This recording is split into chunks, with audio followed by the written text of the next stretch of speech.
Sit straight with a relaxed posture and focus on your breath.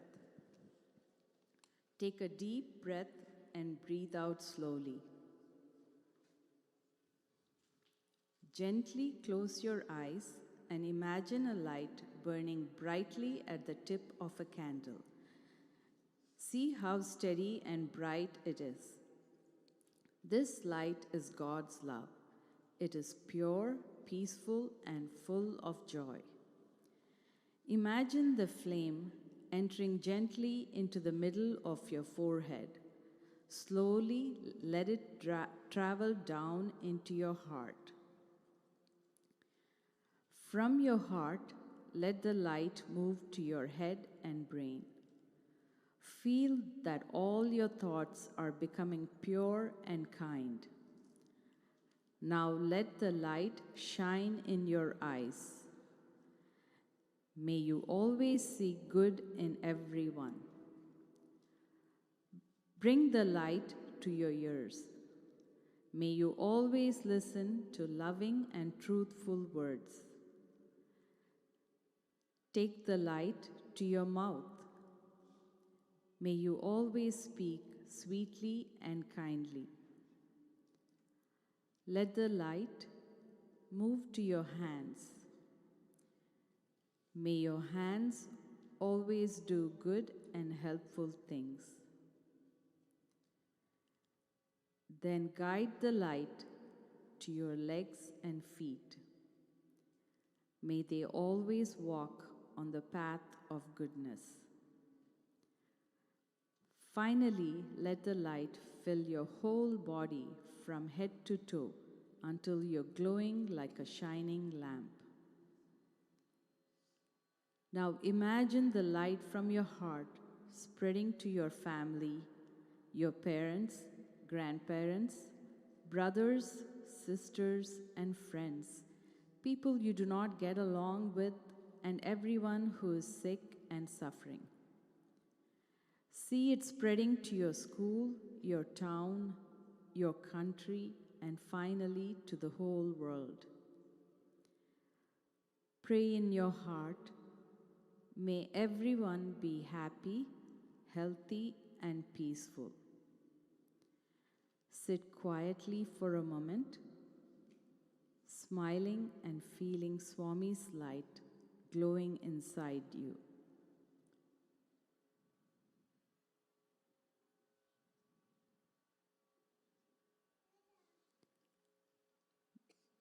Gently open your eyes when you're ready.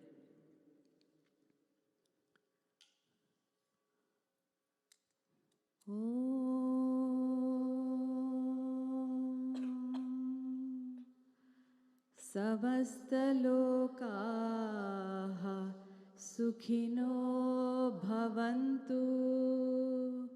Samastalokaha sukhino bhavantu. Samastalokaha sukhino bhavantu. Om Shanti Shanti Shanti.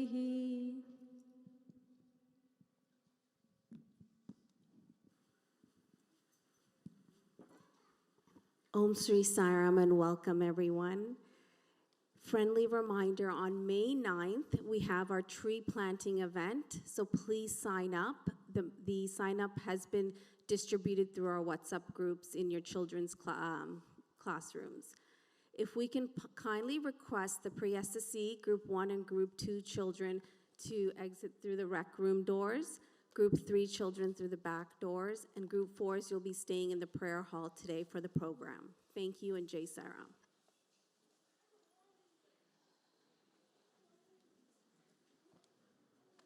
You think escape SSC? Just watch.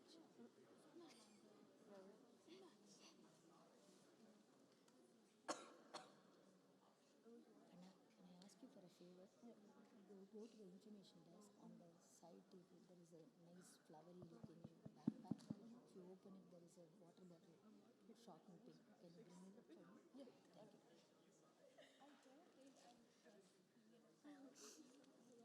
So my dad was like, okay, we're gonna go today. Only 5 SSC, group 5, group 4. I know.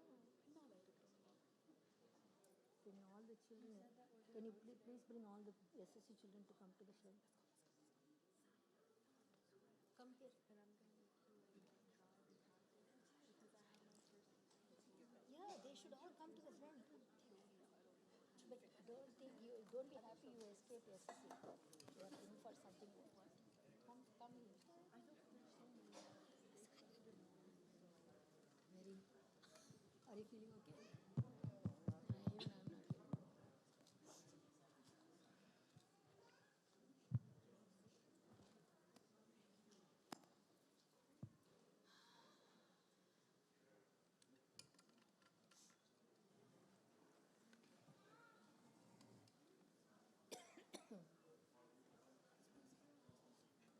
Help our sister.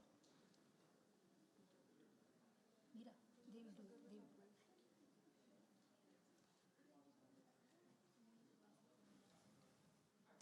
You want that also arranged? Sairam kiddos, can 2 of you help to arrange the desk? Can 2 of you come? 2 volunteers, please.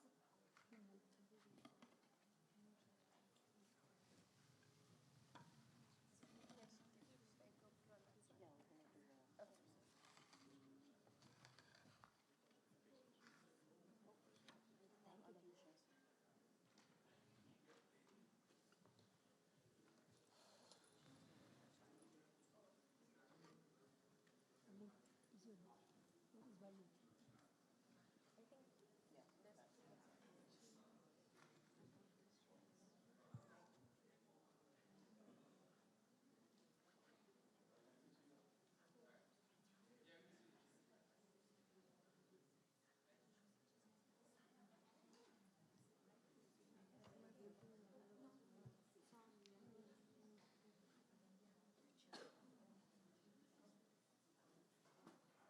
I think, yeah, what are you carrying? Your whole house? So that they can see. We're not using the laptop. Not now. During button time, we'll go up and we'll use it.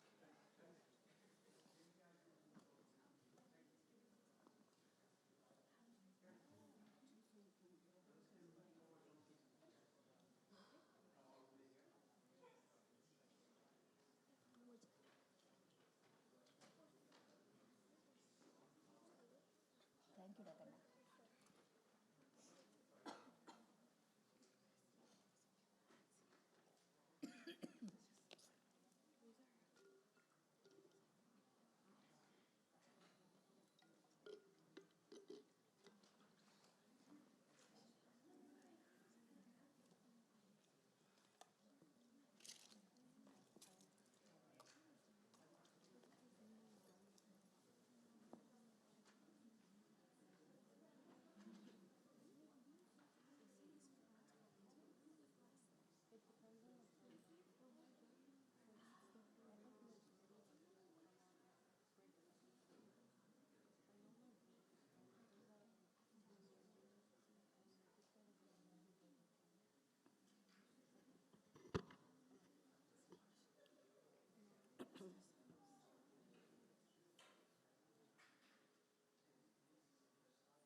Om Shri Sai Ram.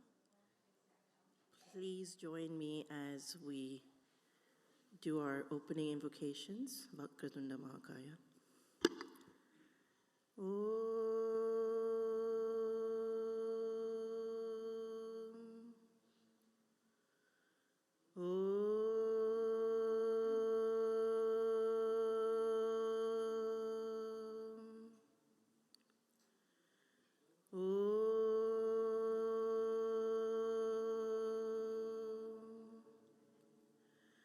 Vakratunda Mahakaya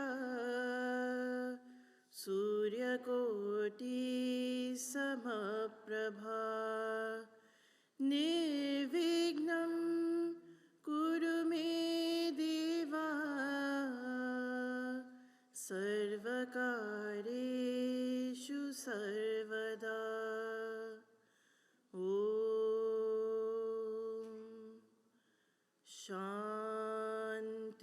Shanti, Shanti. My most loving and humble pranams at the lotus feet of our beloved Lord Bhagwan Sri Sathya Sai Baba, revered elders, brothers, sisters, children, Sairam. I haven't seen these many people here for a study circle session, so I'm actually excited with the number of people in this hall right now, and I can tell you that you are in for a treat. We tried to do something a little bit different for this Aradhana Day, and the theme being something I personally connect to, which is from the form to the formless. I'm not sure if many of you are on that boat with me, but I still struggle years later to let go of Swami's physical form and still learning to, work with that and deal with it. So today we have a special panel discussion. We asked 4 individuals from different walks of life to share their experiences, their thoughts for this panel discussion. We did share 5 questions with them, and so they will give us their thoughts, ideas, so on and so forth, and we will open the floor to the audience for you to participate as well. So without further ado, I will introduce you to 2 of our YAs who have been most graciously willing to be our MCs for today. We have Vishwa. Vishwa, please come on up. And we have Gayatri. Thank you both.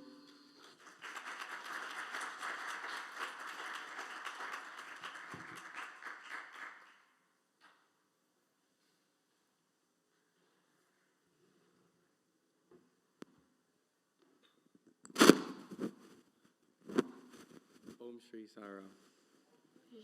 My name is Vishwa, My name is Gayatri. and today we are 2 young adults of this center, and we will be your facilitators for this meaningful panel discussion on the theme, From the Form to the Formless. We are joined by our esteemed panelists who come from diverse backgrounds and will share their insights and experiences. Introduce them.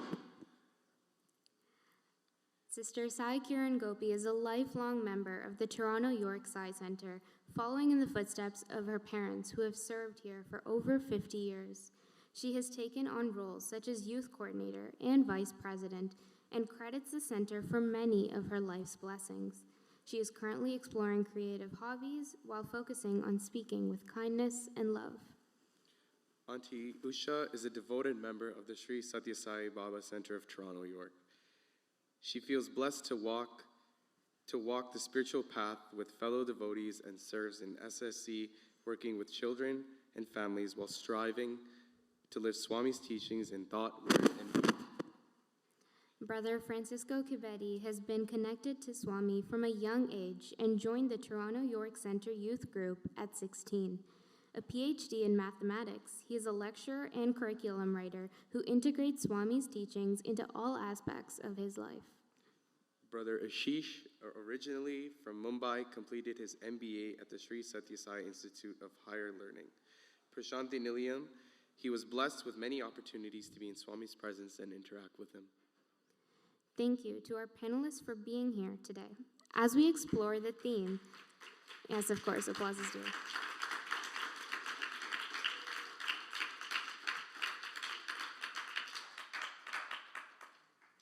Thank you. As we explore the theme, From the Form to the Formless, we will present a series of questions for reflection and discussion. Time permitting, we will also open the floor to the audience to share their thoughts. And without further ado, I'll turn it over to the panelists, to Vishwa for the first question.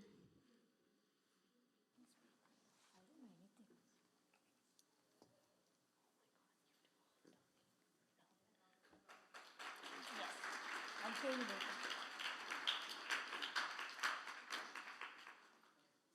All right, let's begin. Swami often has emphasized love all, serve all. How does practicing love and selfless service help us move from devotion to a physical form toward experience the formless divine? Who goes first? Who goes first? Oh, that's up to you. Yeah. Toss a coin. I think you should choose an order maybe. Yeah, go ahead. Yeah. Do you guys want to Okay, I guess we'll go that. From ladies, yeah. Ladies first. Hoping to start on the other side. So I just wanted to thank you for the opportunity, number one, to be sitting up here, because I was pretty confused when I got the message. I said, I'm certain this was meant to go to somebody else, but since I've been asked, I will take that as Swami's grace. This question about love all, serve all, how we can move from the form to experiencing the formless, it really struck me that two things can be true at once. That we can love the form, and we don't need to push the form away, but we can pursue a life that's not necessarily guided and instructed only when we see that form, we hear that form, and we know that form.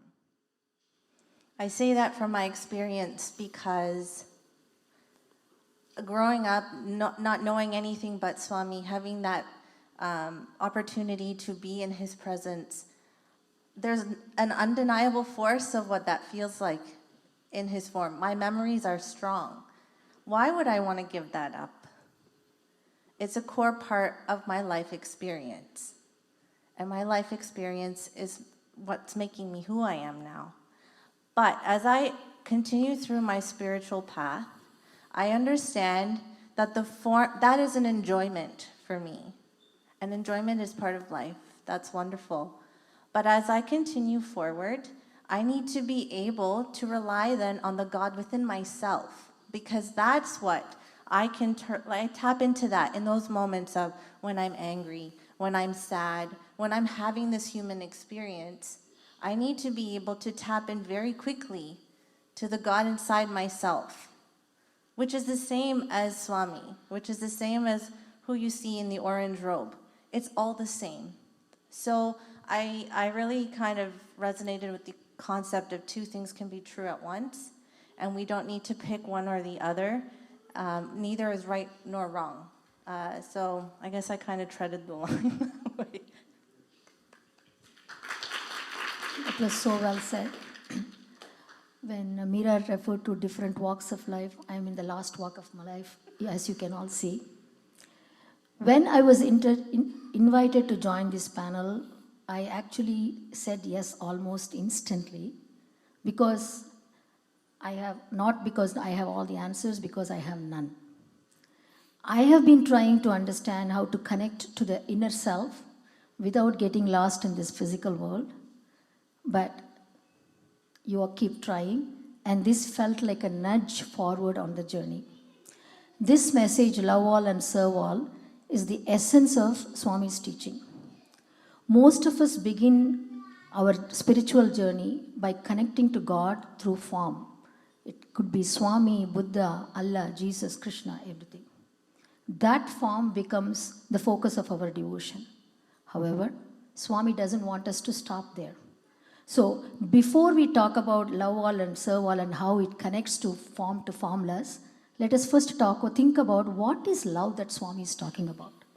In one of his discourses on May 29th, 1996, Swami says, "See in me yourself, for I see myself in all of you.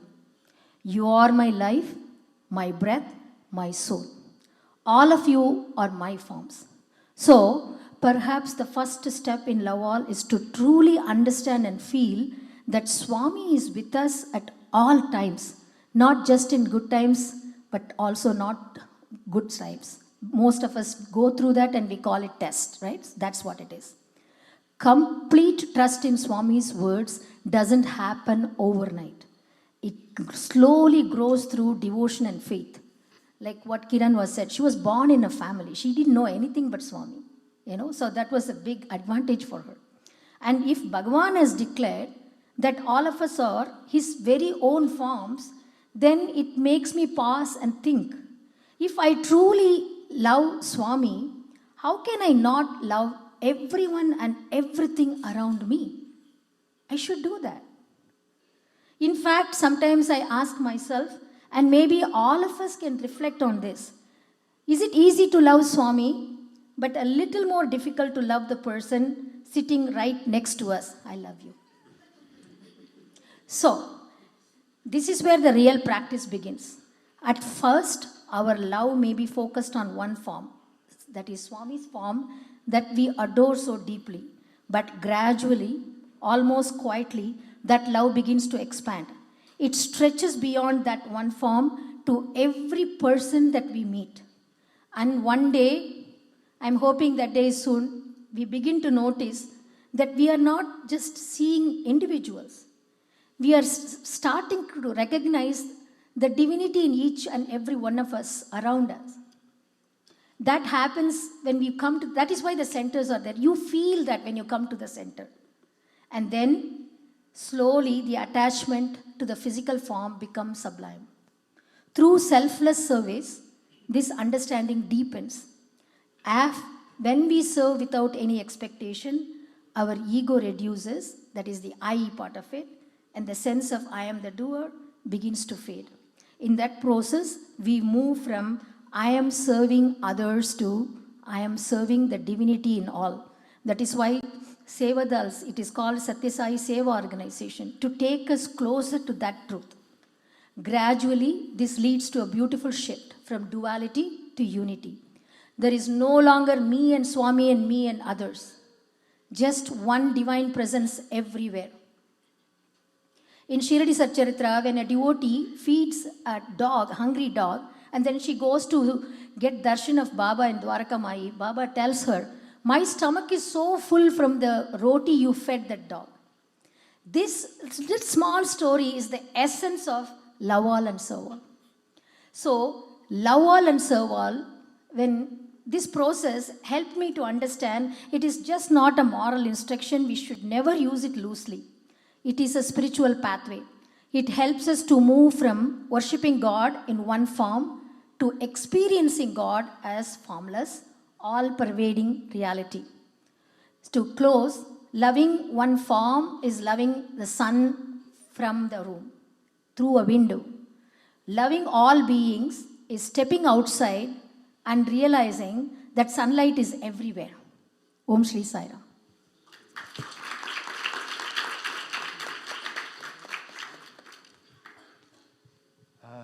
Thank you, Kiran and Antiusha, for beautiful answers. Actually, I think we're all going to be very much in line. So many of the things that have already been said is what I also wanted to share. So love all, serve all. We hear these words so often, and we can even become kind of desensitized to them. Because you hear so much love all, serve all, love all, serve all. The mind just says, oh yeah, I've heard that before, yeah. And we lose the gravity, the power of those 4 simple words.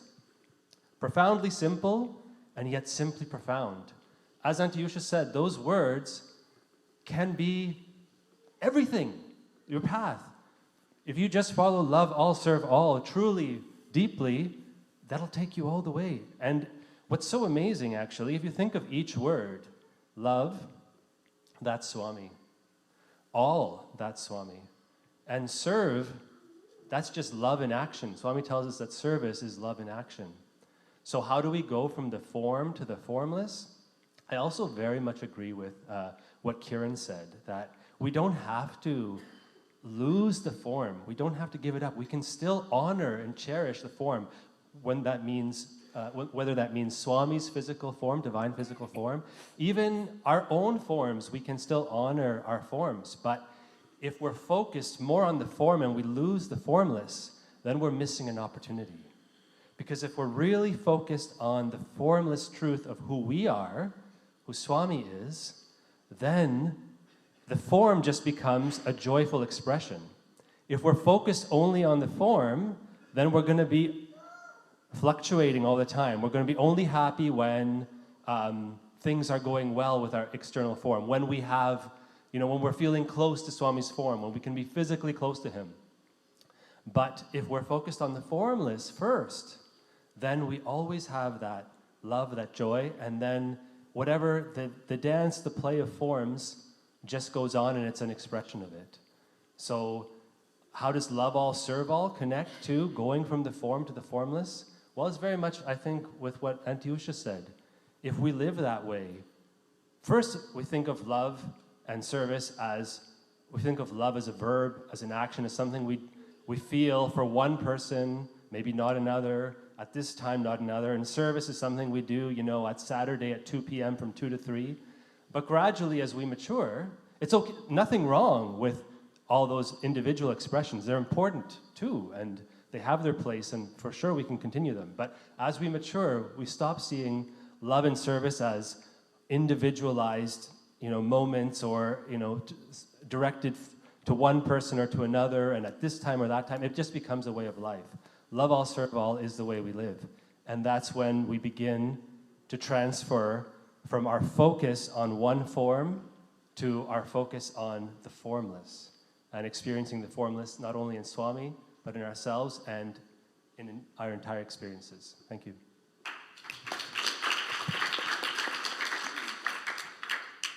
Salam, everyone. So, I have a lot of things that I want to speak has been spoken, so I think I'll just take references from there. To begin with, the word love all, right? Love all, let's just pause and think of loving ourselves, right? Let's begin with ourselves. I presume everybody in this room loves themselves unconditionally, right? Like you love yourself, right? Somebody might call it narcissistic love, somebody might call it whatever, but like we all love ourselves, right? Personally, individually. So did we have to work towards it? No, right? I might wake up with a pimple on my face, right? And I'll feel bad about the pimple.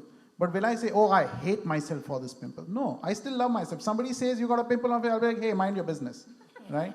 So because I love myself, right? So by just that example, just think about it that, and I'll give you my personal example. Like I don't grow pimples anymore, but yes, I'm losing my hair, right? So I used to be, exactly. Oh yeah, I'm so sorry. Exactly. So what I'm saying is, both of us still love each other, right? As much as we love, used to love us when we were with a lot of hair. So the point I'm trying to make is, loving myself, whether I have a pimple or not, whether I have hair on my head or not, is loving myself not because of the form that I carry, but beyond the form, right? The pimple is on the form. The hair is on the form, right? I gain weight on the form, right? Or I lose weight on the form. But I love myself, the formless self of mine. So if I can accept myself and not criticize myself for having gained weight, for aging, for all the things that come along with it, for whatever I'm going through, if I can love myself unconditionally, I have already transitioned from being restricted to loving the form, my form, to loving my formless being.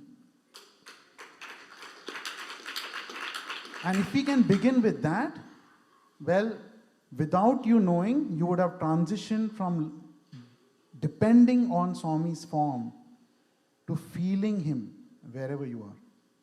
I think that with that I'll pause on this question.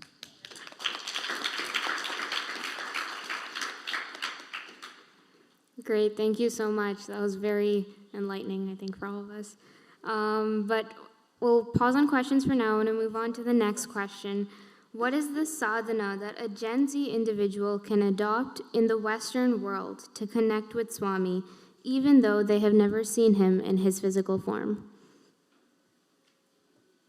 And I think this time we can start with the uncles on that side.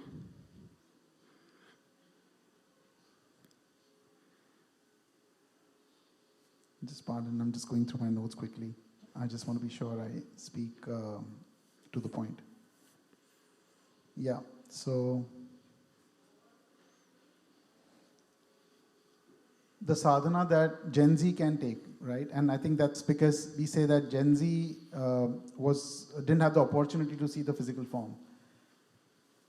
Well, the first thing that comes to my mind is, you heard in the introduction that I studied at Puttaparthi for 2 years. I did my MBA in the physical presence of Baba. Just having said that, right, let me just tell you that in the 2 years that I spent in the physical presence of Baba, the times that he actually spoke to me one-on-one, legibly, and answered my questions was, say, he answered my questions twice. And did I get them both the times? None, right? Neither of the times I actually understood what he said. Like once I told him, Swami, how do I generate devotion to thee? And he said, it starts with determination and the 5 Ds. He just spoke about the 5 Ds. And each one of them literally was a curveball. It bounced over my head and I got struck out, like strike 3 and I was out. I didn't get anything what he said. So that was the physical presence. 2 years, 2 interactions where he actually answered my questions. One interaction, he said it so softly. I asked him a question. It was about my sister's marriage. And I asked him and he answered so softly that I didn't hear him. And so what I did is I asked the boys sitting next to him, what did he say? And they gave me their understanding of what he said. If I couldn't hear, I was very close to him and they were sitting on the sides. But see, I didn't rely on asking the physical form as much. What I did was I had a predetermined answer I was looking for in this case, and I conveniently assumed that, okay, Swami meant the same. And when the boy said, yes, Swami, said this in Telugu and this means this, I happily took it, right? Because this was aligned with what I was looking for. And we do that most of the times, right? Lack of faith, right? So coming back to the question, what sadhana a Gen Z can take is, even in the physical presence of Swami, for me, in being a student in his hostel, getting his darshan every single day, my connection to Swami was to his formless presence in my thoughts, in my feelings, in the photo in my room, hostel room, where I used to talk to, right? So even though he was physically present, it was that. How did I connect with him? I think the answer to that question would be the intensity of your love for him. Swami says, Yad bhavam tad bhavati, right? I'll tell you what, both the times I spoke to Swami, Swami replied in Telugu. You know why? Because in my mind, in my heart of hearts, Swami used to speak in Telugu. So Swami did not know Hindi. It was only when my professor, Professor Bhagya sir, he told me that Swami has always spoken to him in Hindi. And I was like, why does he be so biased? I don't understand Telugu. Because in my mind, my feeling was that Swami speaks Telugu. So he responded in the way I thought of him. Okay, so yad bhavam tad bhavati. If you are talking to Swami and you don't hear him talk back to you, if you are asking questions and required guidance and you don't get the guidance, remember, it's because of not that he is not responding, it's because that you are not willing to accept what he wants to say. Or you are not tuning yourself to him. So the sadhana you need to do is start with 5 minutes a day. If you can spend 5 minutes in a day, I know we are all very busy and it's very difficult to get 5 minutes. Try to get those 5 minutes of sitting in silence. Because Swami says that God's voice is heard in silence. Okay? I know it's difficult. We go through social media and all of it and the distraction that it carries. 5 minutes sit in silence and have patience. Always remember, have patience with Swami. The patience of your devotion will act like warmth, and Swami's heart is like butter. Okay, you be warm, you be patient, and then see the miracle of heat guiding every moment of your life. Okay.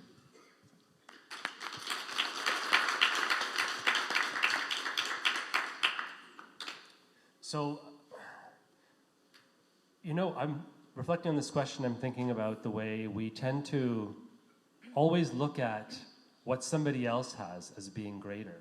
No matter how many experiences you have of Swami, you can look and think about somebody who's had more. Oh my goodness, but this person was a student for 2 years, had darshan every day. And then sometimes when you hear from them, you hear, well, maybe it wasn't as easy or as, full of rose petals as you might think, right? But you can always think about somebody who had more. I mean, many of us are blessed we could even get to see him in person. And then we have many people now, for example, some of us are children, who never got to see Swami in his physical form. And then they look at us and they say, wow, you were so lucky, even if you made one trip and you got to see him once from far away or something.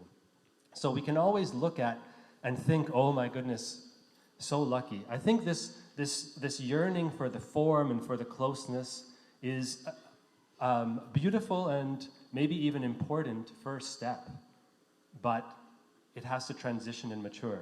And we hear from so many people that the deepest connection is the connection within. So I think one part of the answer for the Gen Z or others who have not had the chance to physically meet Swami is those of us who have the opportunity to show, right, what we have gained, what we have learned from being in his form. So we have to witness Swami to them. And also, there's so many opportunities now with technology to connect with, see videos, listen to Swami speaking, watch him giving darshan. All those things can start to build that devotion. But really, ultimately, I would agree with my brother Ashish that the real sadhana is the inner connection, that love. So yes, there are so many things that can be done. Meditation, but not only meditation sitting for 5 minutes a day, which is very valuable and a very good way to start, but also meditating 24 hours a day, which means that every time you see yourself falling into old habits, negative thinking, distraction, you bring your mind back to whatever task you're doing and do that task with your full presence. That will help to connect with Swami, because Swami is in the present moment. Swami is the present moment. It's you. It's your higher self. Thank you.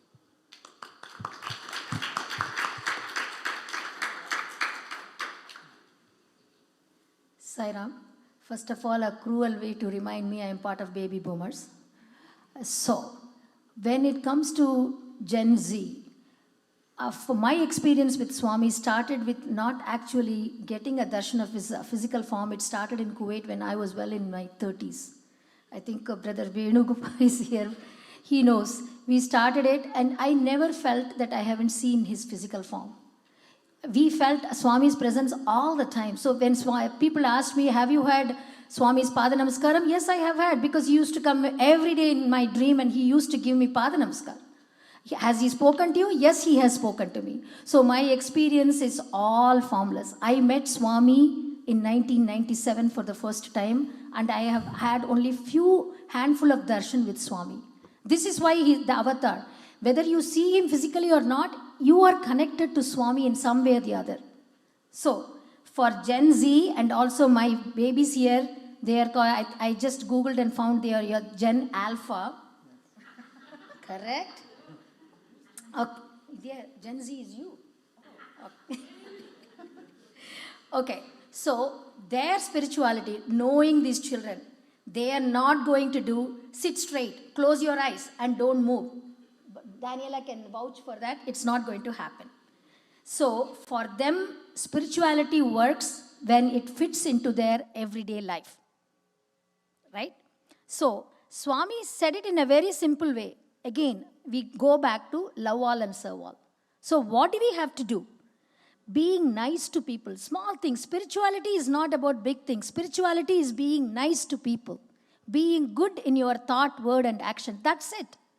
So helping someone, including your parents, poor people, without expecting anything, or the one important thing, not being rude online, because we think we are not there, so we can say whatever we want. That happens. So please don't be rude online.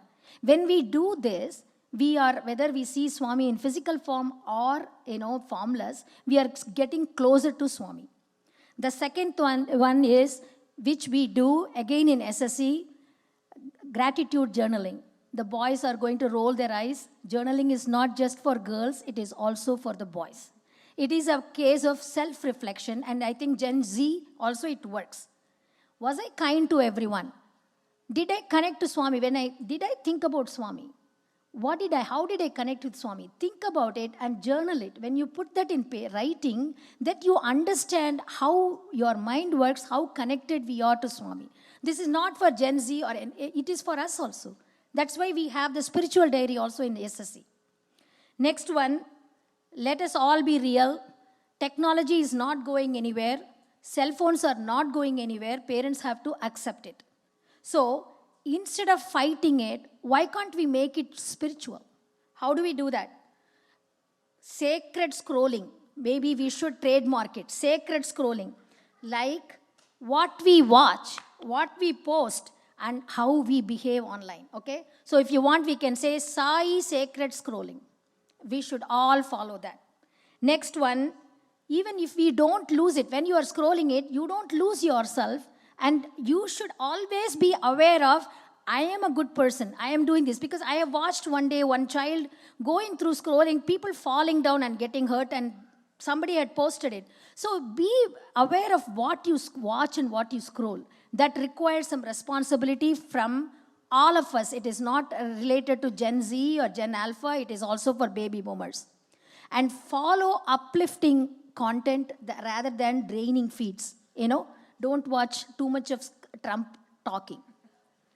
Then turn scrolling time into reflection breaks. Take a break. The mind is taking you away from Swami. When you keep on scrolling mindlessly, it is taking you away from who are you?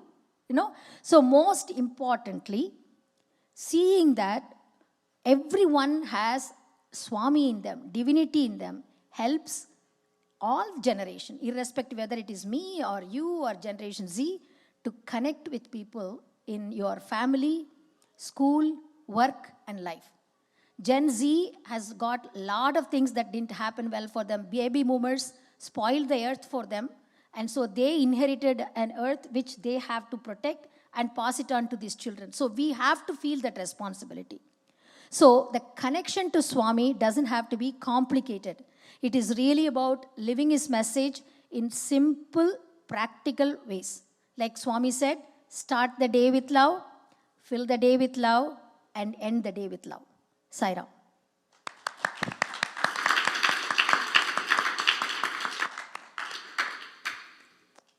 I will try to add something of a diverse context, because these are all very wonderful points. I just realizing I'm Gen Z too, which has completely changed my comment. But there's a couple points that I'd like to make. The first thing that hit me, and it will seem tangential right now, but I'll connect it, is celebrity culture, and how much of our time and our focus and emphasis can go towards idolizing people we don't know for things that don't matter, with envy and interest. And that can absorb a lot of our time, looking outwards and looking at people that we think have what we want, or that we think is interesting, or we want to be like that. And even before being asked to be on this panel, that thought had crossed my mind a few times, where I talk about it with my husband all the time, where what do we idolize? What do we feed into? And how much of our time and money goes towards that? Now flip the switch. What if we were to turn our attention to idolizing people like Swami? And hear me out. I know Swami's God, and we talk about, but what if we just looked at Swami as a person who lived such an incredibly, deeply spiritual, selfless, love-filled life? Remove God for a minute. Just Swami the person, as a boy, as a teenager, as a young adult, as an old man. And what if we started to become so interested in this person and what they did, and we read books, and we went online and we tried to read stories about him, or we went online, and I do this now because he's the only source I trust anymore to give me advice on anything. And I say, well, that expert on YouTube said this, but I'm just going to verify that with Swami. So I'll go and I'll look up a quote about X, Y, and Z, something that's on my mind, something that I'm like, I don't know what to do about this. And I don't see him as this divine source. I see him as a person I idolize, as somebody I trust in their actions, as somebody I would love to emulate. What if we did that? Instead of running after Hollywood, running after Bollywood, and looking at people's lives that there's no disrespect to their life, but Swami is a true trusted source. And so I'm trying to live that way, and I would say that that is a type of sadhana in the sense of spend your time reading stories. There are so many, we have a library right here full of books that Swami has either written or books that are about him. It's cool to read about God. You know what I mean? It's not like oh, this is my spiritual time and now I have to live my Monday to Friday. It's cool because trust me, when you get old like Gen Z, I guess, because I'm speaking to the younger ones. Okay, you've got it all figured out already. But when you reach that point in your life where things, things do get more complicated and there are realizations of moments where you feel like you're faltering and you don't know where to go. So, even when Swami was here in the form, it wasn't like we could run, buy a plane ticket, go to Parthi, and then be guaranteed that he was going to speak to us. That was never a thing. That was never a thing. There was just the joy of being in his magnetic presence. That was what being in the form was like. But it didn't answer all your questions. It just helped you attach more and have that faith in him. But I would say that that's still possible now if you do spend the time to understand that this is a perfect being. There's truly nothing more perfect than Swami. So spend your time idolizing him, number one. Number two is community. So growing up in the center, I was surrounded by young people who became some of my very best friends. And Swami always talks about ABC, avoid bad company, and all of these things. So that's one part. But the thing is, when you're surrounded with these friends, when you come to the center, all of you share that one thing in common. And he's right here. We're all facing that one thing in common right now, form or formless.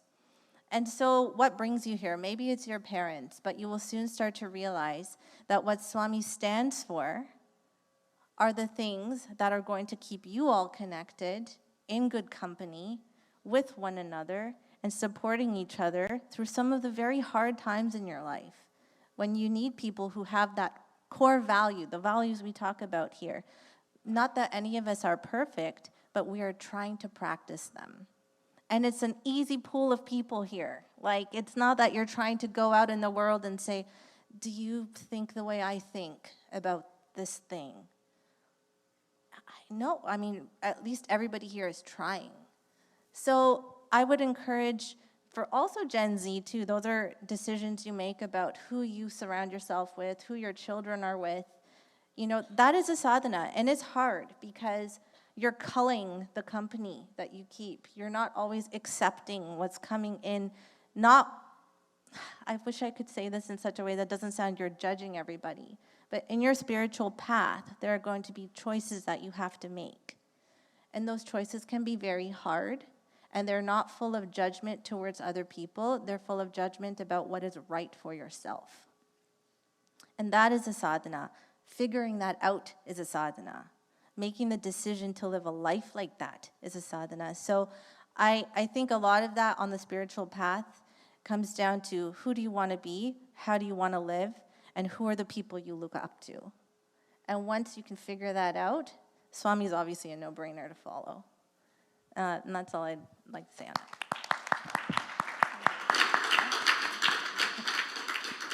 Those are some beautiful responses. Audience, if you have any comments or questions you'd like to share, if we could, you guys can.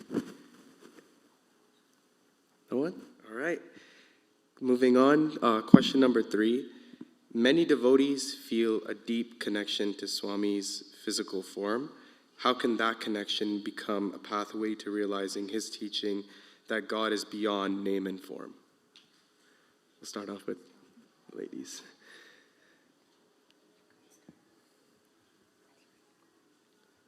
I'm the scapegoat this time. For me personally,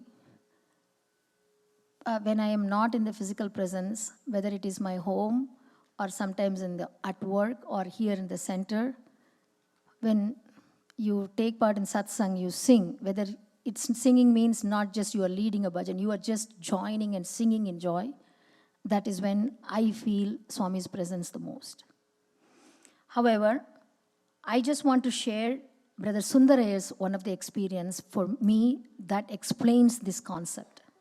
So once when Sundarayar asked Swami, Swami, I want to ask you something. Then Swami said, okay, ask me, what do you desire? Then Sundarayar responded, I want you, Swami. Swami replied, if one seeks Swami in this form, he showed himself, he may be present today, but may appear elsewhere tomorrow.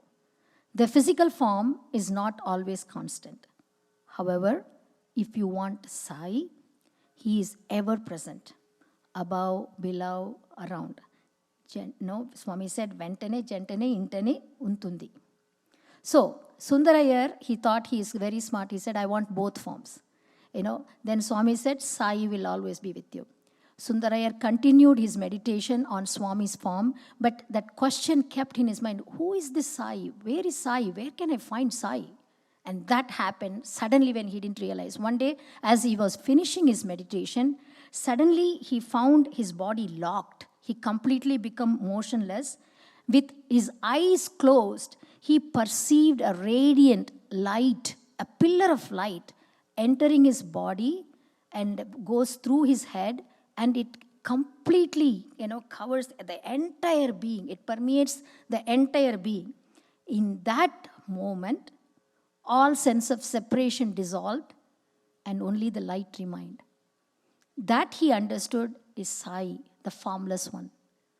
All of us, many of us, I would say, or even the children, you would have felt it in some moments, like when you are singing or your meditation, you feel that, but the trick is to hold on to that.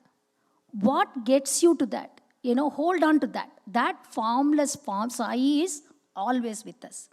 Now, I was looking at Adi Shankaracharya's journey. It is a beautiful example of how deep realization and devotion can go hand in hand. It doesn't have to be one or the other. He started when he was just 7 years old. He composed this Nirvana Shatakam, the highest non-dual truth, where he said, I am not this body, I am not this mind, not this identity, I am pure consciousness, Shivoham. In other words, he went full cosmic mode, beyond name, form, everything. Then he didn't stop there. He didn't go on and preaching everyone, leave everything, don't pray, don't do anything, just go and meditate. And he didn't say that, Advaita, there is no form, there is just one. Instead, he went on to compose many beautiful hymns on Shiva, Parvati, Bhavani, and Subramanya. So clearly, he hadn't changed his mind about this one. He had expanded his heart. Okay? So these two examples give us a profound spiritual principle that realization of the formless does not reject form. So we should not worry too much about it. If you are connected to form, be sincere in your connection. He will take you. We don't have to worry about it at all, but rather it sanctifies it. The journey moves from form to formless understanding, and then it returns back to form as an expression of love and devotion. That's what I think Francisco was also trying to say. In this way, both Sundarayar's experience and Adi Shankaracharya's life demonstrate that the highest realization embraces both nirguna and saguna form of worship, formless and form. Okay? So whatever works for us, but we have to want it. That is the key. Sai Ram.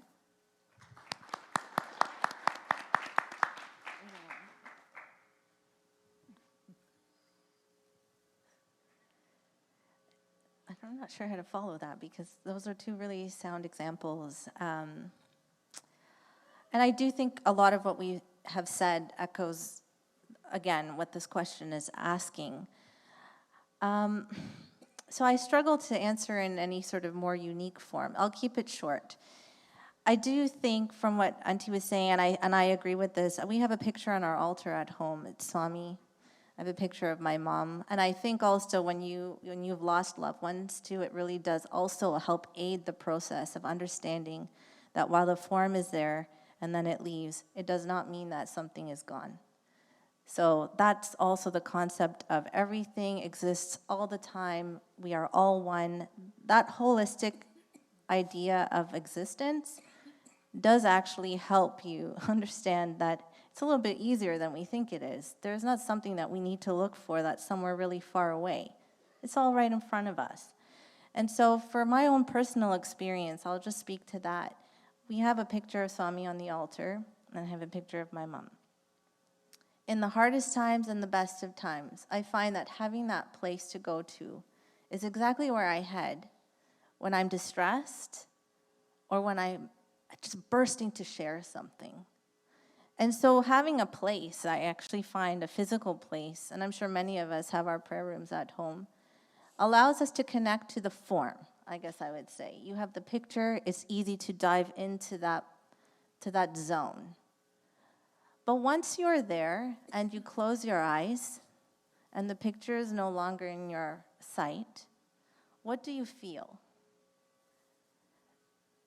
That feeling to me is the formless, where you've connected and you've gone inward. And in that moment, you've had that experience of both form and formless. And I think when we're able then to understand that it's quite easy to tap into that when we need it, we can do that. And so that's just my own personal experience of how I've built connection. I've found my way of doing that helps me get through my days. And I think that's ultimately what we're all trying to do, is get through our days in the most, I wouldn't call it spiritual, in the happiest way we can. And that's what life comes up to. It's a bunch of days where things happen and you're trying to get through it. And Swami is the one, whether we met him or not, that guides us the best way he can, because whether we listen or not, it's not up to him, it's up to us. And we've chosen him as our guide and our God and our leader. And then ultimately, the rest is on us. And we make choices every day about, do I want to connect to this higher self or not? And so it always then does come down to choice. And I think as a human on this planet, that's the gift we've been given above even animals. As Swami always says, I am not dog, I am man. So how do we use the faculty of that to understand that him and the form taught us that, to go beyond the form? And I'll rest there.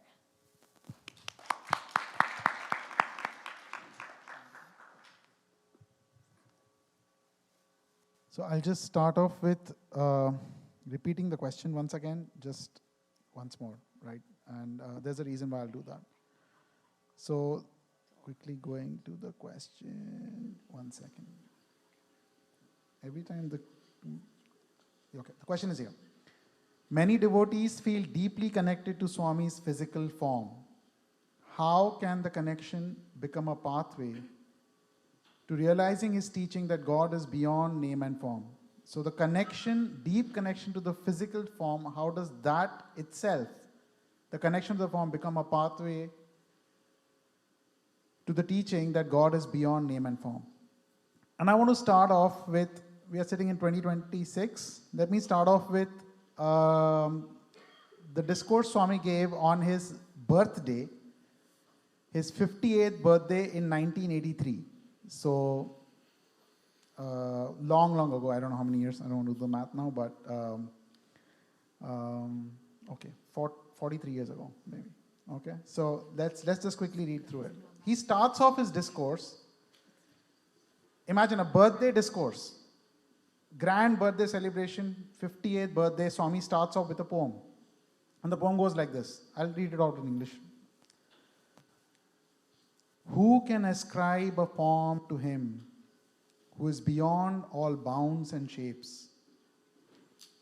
One can only laugh at those who babble that he is this and this and this. He has no hands or feet, or limbs or parts. How then can humans picture him? His radiance is that of a billion suns, and more. How can the mind hope to even reach him? Its formless force to grasp it whole, who can even venture? Who can claim success in doing so? The Atma, with no fixed form, since time began, illumining the space and the boundless vast.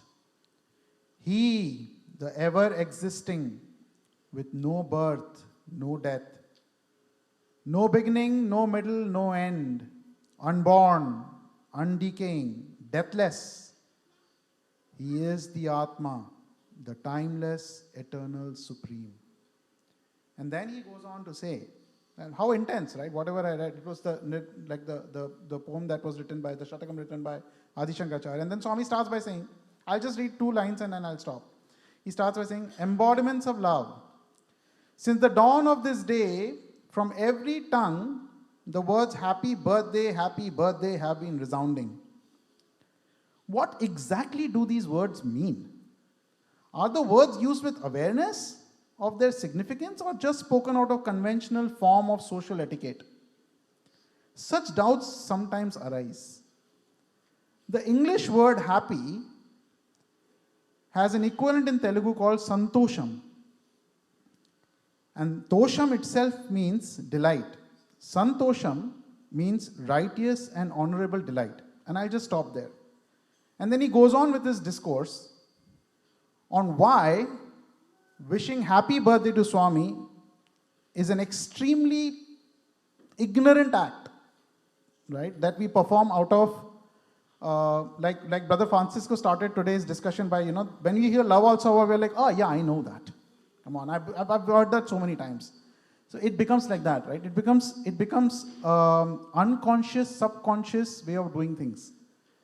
And this he said in his 58th birthday, right? So, I mean, in his physical form, he was there till his 85th birthday.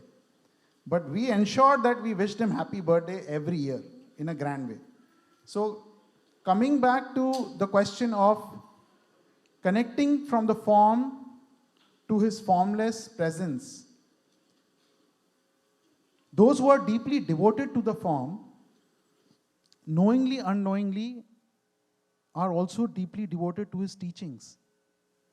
Because the form without teachings, Swami says, my life is my message. Without his teachings, for those of, those who have seen him for long or, are attached to the form, they know that Swami has always stressed on the teachings. If he told you something, suppose you got an interview back then, if you hear the talks on YouTube, you'll hear Swami would say something to somebody, instruction. And that person goes back and does nothing about it. And when he comes back next time thinking that, oh my God, I've pined for the form and now the form should, just shower love on me, he'll only get scolding. Because Swami said, it's my teaching that holds primary importance than me. So, those who are devoted to the form, I would say intensify your study of his teachings. Let not a day pass by where discourses like this remind you who Swami really is. And Swami has said, let's not criticize. Okay, we are all at different levels. The form is like a signpost. The formless is the destination. The journey is our sadhana. Okay, we are all on our path.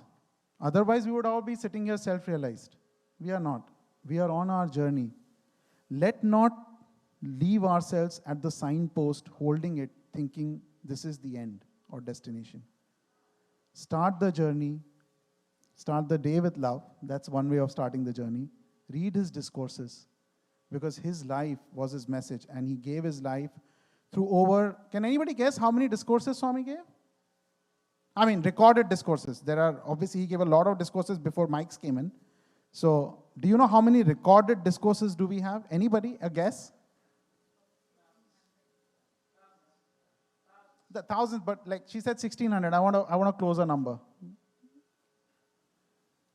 You are still the closest, but anybody? No? 3, 2. Which one? How many? No. Okay, you're a little off now. So, official discourses that are recorded are over 1900. Okay? And we have an app. We have a Sai Speaks app with 1900 discourses waiting for you to be read. And listen, many of them have audios also, if you want to listen to it. So all I'm saying is if you start reading half a discourse a day, you're talking about 4,000 days, which is almost 10 years of your life you will spend in connecting to Swami through his discourses. And I'm not talking about Vahinis. Do you know how many Vahinis Swami wrote? Anybody? 15 Vahinis. And each Vahini has at least 10 chapters. So you're talking about 150 chapters. Again, if you read half a chapter a day, you're talking about a full year of just reading Vahinis and contemplating on a small portion of it. So easily 10 to 15 years for reading it once, okay, and connecting and doing your sadhana. That much Swami has given to us. Think of an author that you read, like your novels. How many authors do you know who have written more than 1900 novels, right? Or so you have so much to go back to have that connection and reinforce your connection. I'm not diluting your prior experiences, but reinforce your connection every single day. Thank you.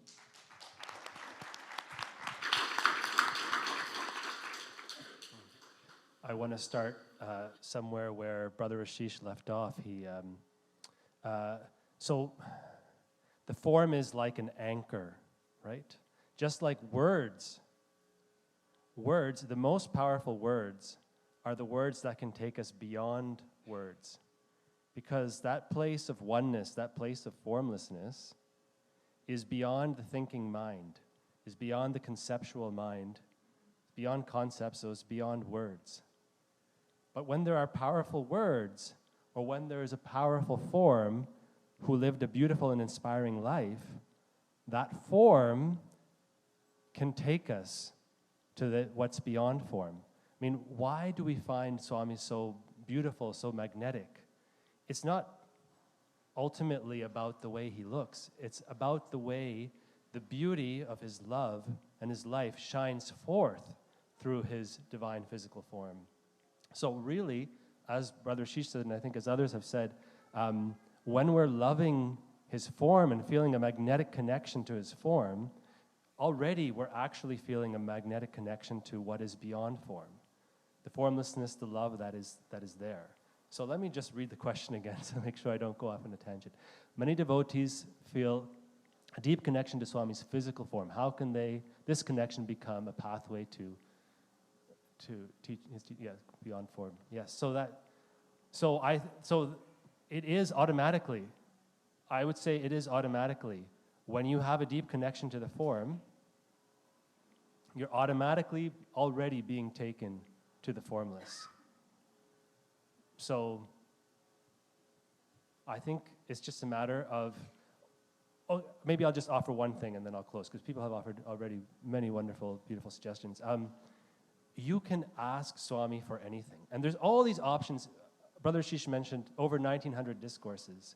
When we hear these opportunities of all these beautiful sadhanas that we can do, like reading discourses, meditating, sometimes we can feel a sense of pressure, like, oh my goodness, this is a good thing that I haven't been doing.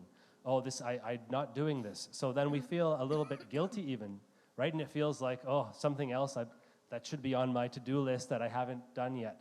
But if we, instead of taking that perspective, just see it as an offering. Swami says, take one step towards me, I will take 100 towards you. So if you've heard 100 pieces of advice today, you don't have to worry about balancing 100 and taking 100. You can choose one thing that speaks to you to help you to go forward. And you take that one step, and then he will take 100 towards you. And just to add to that, anytime we have a concern, anytime we're unsure, if we're wondering, how do I go to the formless? How do I connect to the form? If that's what you want, if that's what you're feeling a need for, or something else, you can ask Swami for anything. Every single prayer gets answered. Every single prayer you utter gets answered. It may not be exactly in the way you imagine. It may not be in the timeline you imagine. It'll be better than what you imagine, actually. So if we know and we believe and we experience that every prayer gets answered, then choose your prayers wisely. And anything you need, anything you feel the need, you can go and ask him, and that will deepen the connection to the formless, for sure. Thank you.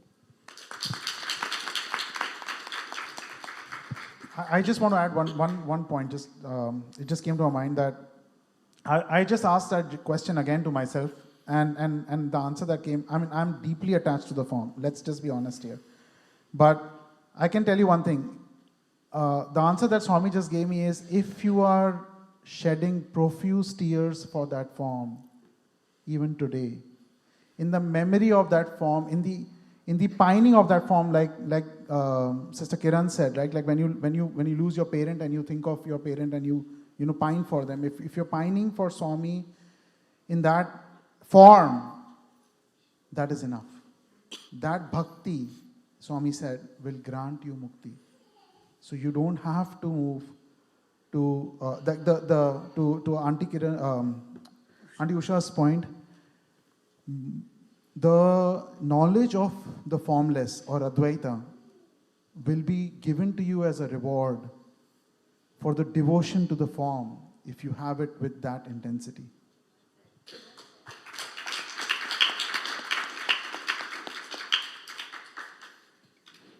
As much as we would love to hear more of these amazing responses, just for the interest of time, we will close the panel discussion, but we will leave the last two questions as for you guys to think about and some food for thought, which were, the last two questions were, Swami encouraged practices like bhajans, prayer, and meditation. How do these practices help individuals transition from external expressions of devotion to an inner spiritual experience? And the last one, Swami said, "You are God. What does this teaching mean in the context of moving from form to formless? And how can young people begin to understand and apply this idea in their daily lives?" Thank you so much to our panelists for being here this morning, giving us your time. Yes, of course.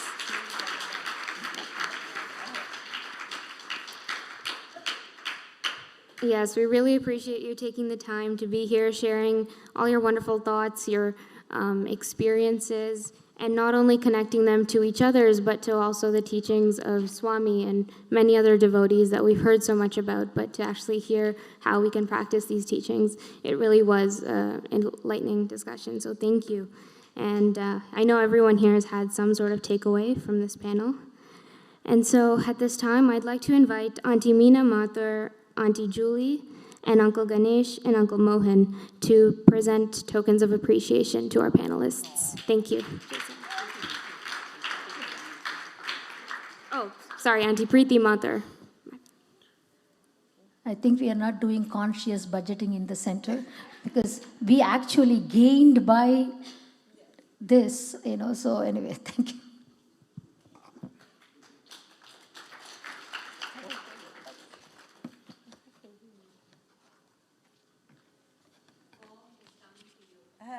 That's good.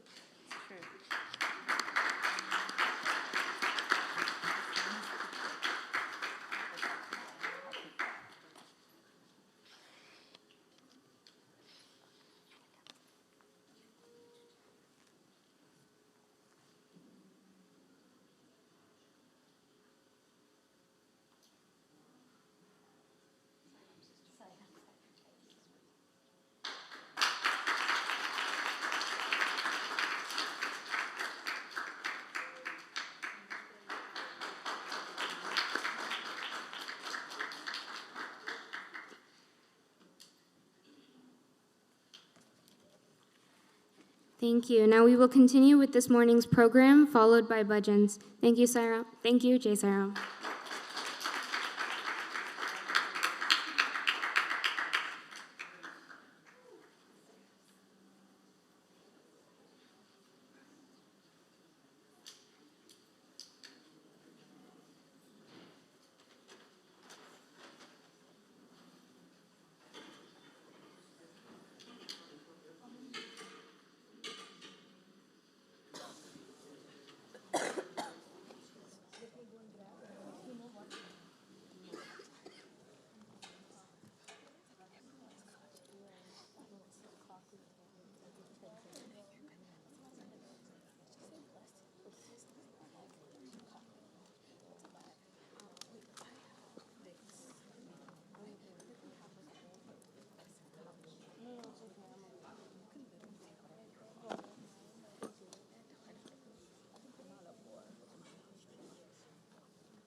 was just something yesterday, not gonna lie, I don't remember it. But it's fine, I said I hate that. I can still work. Mira. Mira, how many minutes? Oh, he's doing it? I don't know, that's what Sathya just said. Okay, then can I go then? Okay. I was told we were done. Yeah, she said she was. Just move with the flow. Wait, who's for? Nanda's flow. Can you message him? Can you ask him? Don't go home. Sure. See. Come on. But he's chanting? Where's the... Should we ask him? Yeah, ask him.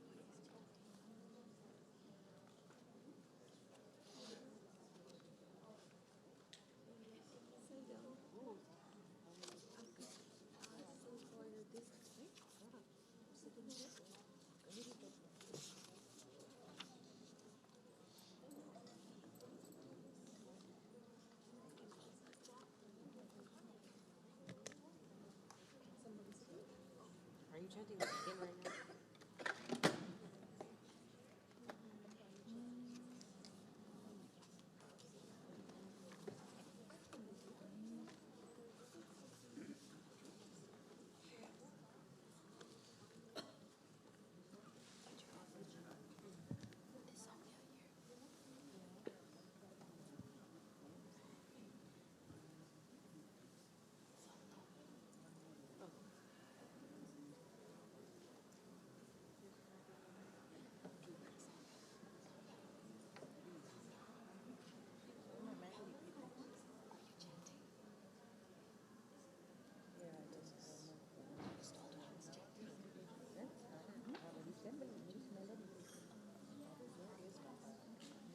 Just, oh, he said just got out of well, but yes.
someone.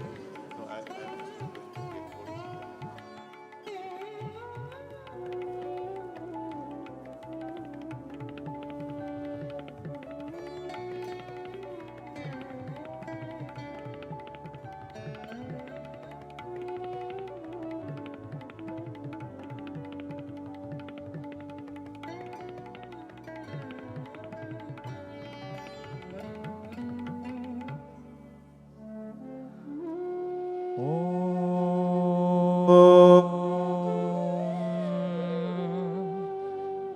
श्रीगुरुभ्यो नमः हरिः ॐ गणानां त्वा गणपतिगुं हवामहे कविं कवीनाम् उपमश्रवस्तमं ज्येष्ठराजं ब्रह्मणां ब्रह्मणस्पत आनशृण्वन् नूतिभिः सीदसादनम् प्रणो देवी Saraswati वाजेभिर्वाजिनीवती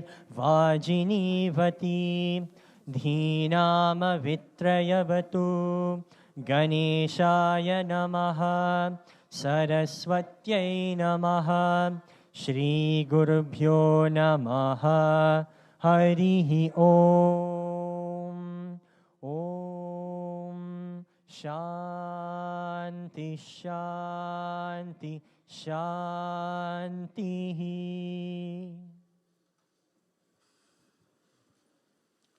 Om Shri Sai Ram. Dearest Swami, you are the indweller of every heart, the silent guide who walks with us through every moment of our lives. On this day, we turn inward to feel you more deeply, to remember that you have never left us, and that your love continues to surround and uplift us always. You have shown us the path of righteousness through your words and your actions. You have taught us to love all, serve all, and to see the divine in every one we meet. Swami, grant us the strength and sincerity to follow this path, not just today, but every day of our lives. This program is a small and artful offering at your divine lotus feet. May every thought, every word, and every performance reflect our devotion and gratitude to you. Swami, please be with us, bless us, and accept this loving offering from all of us gathered here. Sai Ram.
Jesus, Allah, Allah, Guru Nanak.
Bhagavan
सर्वनामस्वरूपं Sai Baba सर्वनामस्वरूपं Sai Baba सर्वनामस्वरूपं Sai Baba सर्वनामस्वरूपं Sai Baba सर्वहृदयनिवासं Sai Baba सर्वहृदयनिवासं Sai Baba सर्वहृदयनिवासं Sai Baba सर्वहृदयनिवासं Sai Baba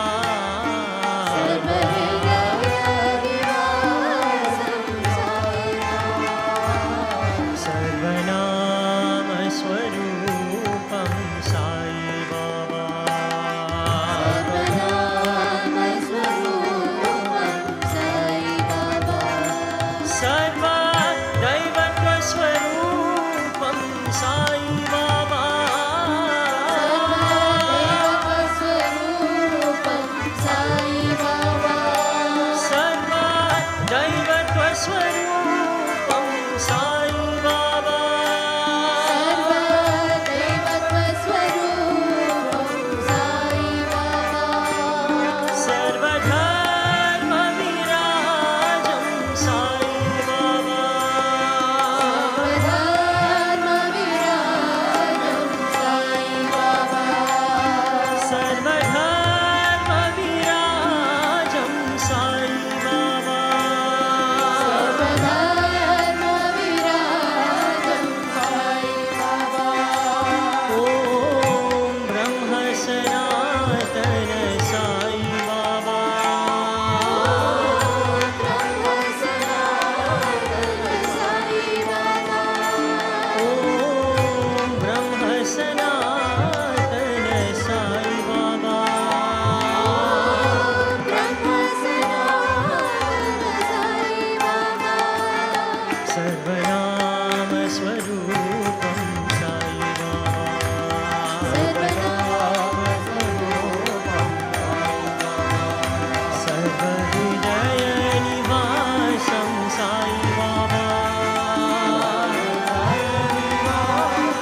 दैवत्वस्वरूपं Sai Baba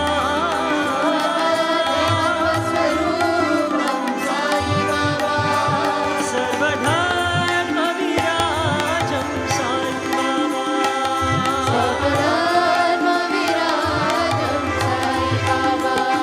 ॐ ब्रह्म सनातन साई बाबा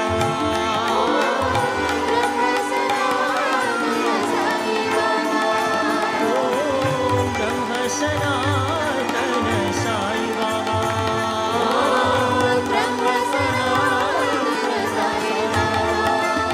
सर्वनाम स्वरूपं साई बाबा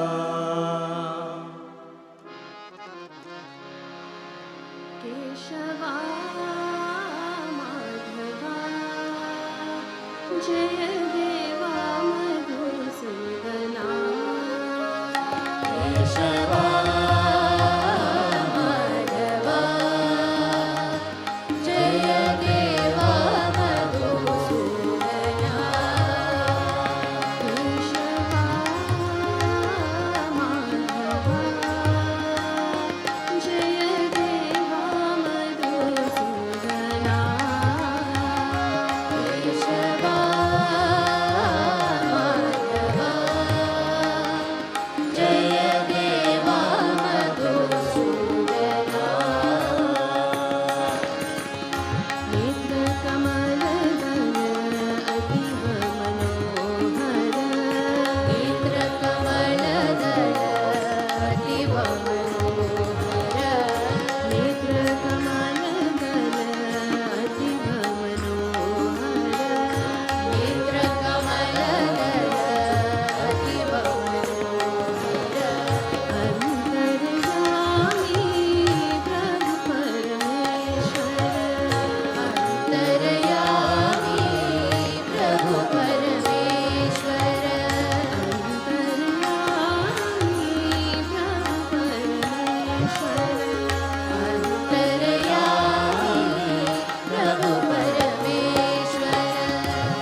भजो भजो राम सत्य साई राम भजो राम सत्य Sai Ram Satya Sai Ram. Satya Sai Ram. Bhajo bhajo Shyam Sai Ghanshyam. Bhajo bhajo Shyam Sai Ghanshyam. Bhajo bhajo Shyam Sai Ghanshyam. Bhajo bhajo Shyam Sai Ghanshyam. Bhajo bhajo Ram Satya Sai Ram. Bhajo Ram Satya Sai Ram. कलयुग के अवतार. कलयुग के अवतार. कलयुग के अवतार. कलयुग के अवतार. जगदोधारा साई भगवान. जगदोधारा साई भगवान. जगदोधारा साई भगवान. जगदोधारा साई भगवान. पतित पावन सीताराम.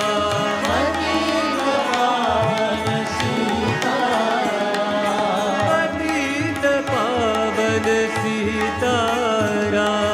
पतित पावन सीताराम. पतित पावन साई राम. पतित पावन साई हे पतित पावन साई राम. पतित पावन साई भजो भजो राम सत्य Sai Ram.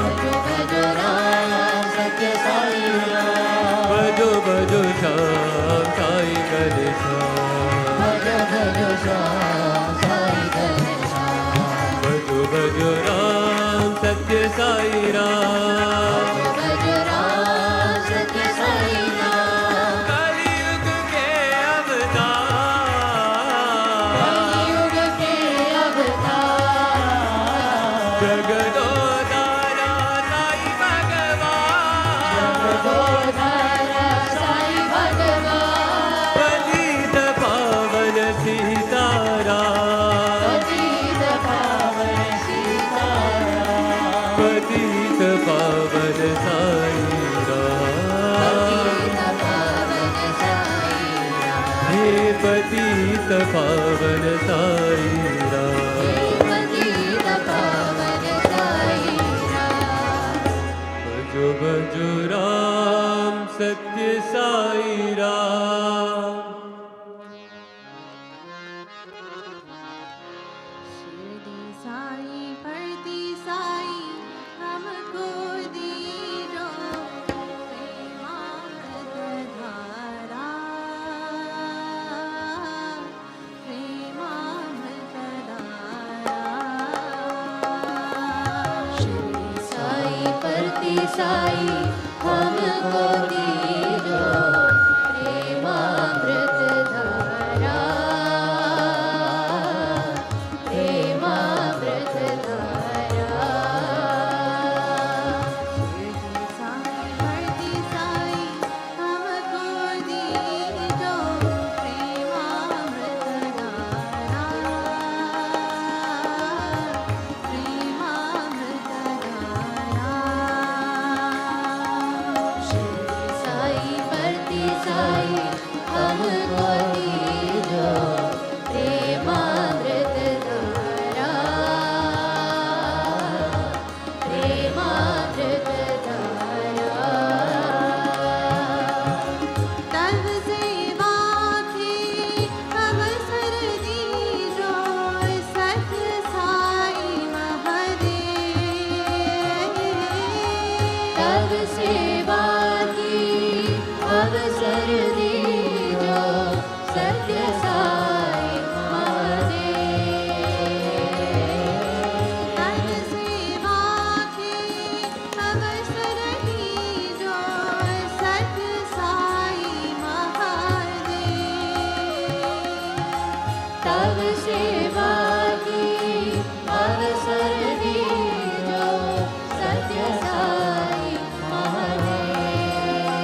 Gopala Nandanandana Ghanashyama Gopala Madhava Gopala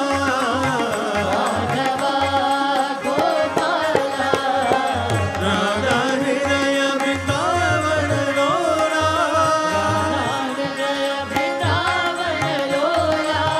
Radha Hridaya Vrindavana Lola Murali Manohara Giridhara Bala Murali Manohara Sai Gopala Madhava Gopala Nandanandana Ghanashyama Gopala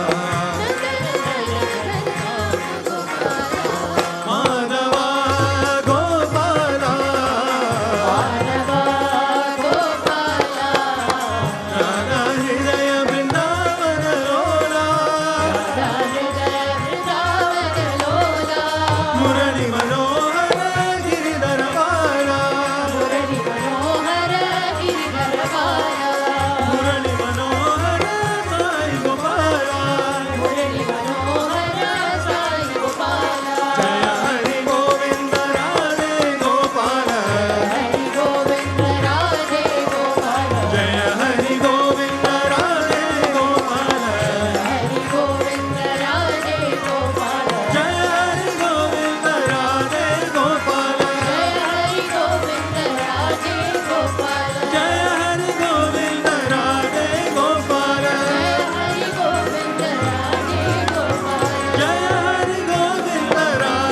Gopala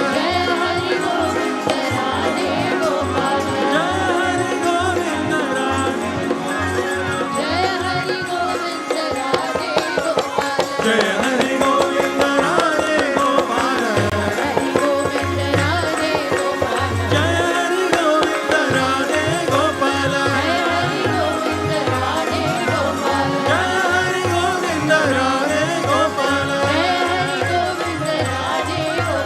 Jaya Hari Govinda Radhe Gopala Madhava Gopala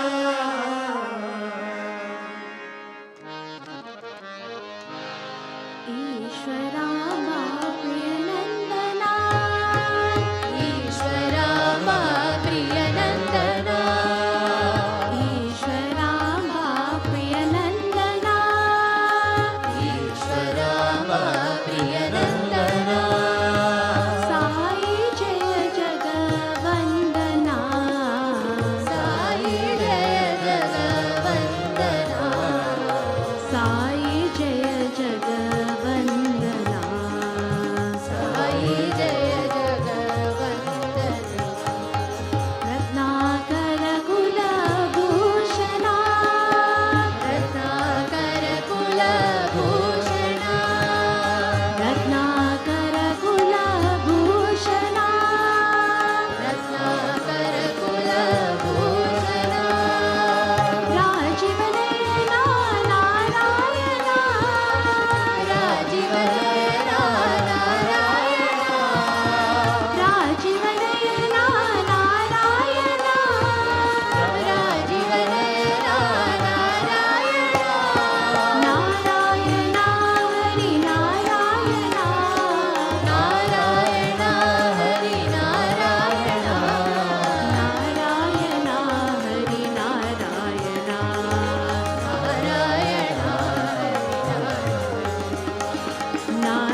सदा ओम हरि ओम हरि ओम ओम हरि ओम भजो रे सदा ओम हरि ओम हरि ओम भजो रे सदा ओम हरि ओम हरि ओम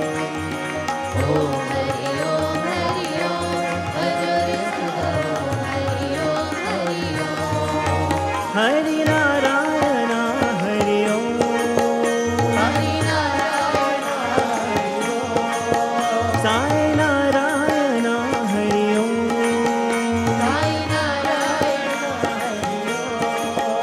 हरि नारायण हरि ओम हरि नारायण हरि ओम साई नारायण हरि ओम साई नारायण हरि नारायण हरि नारायण हरि नारायण हरि ओम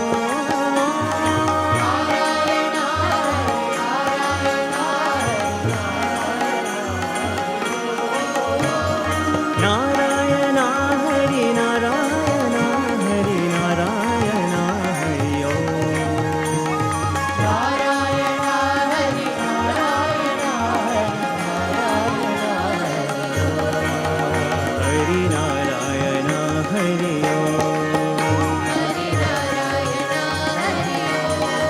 साई नारायण हरि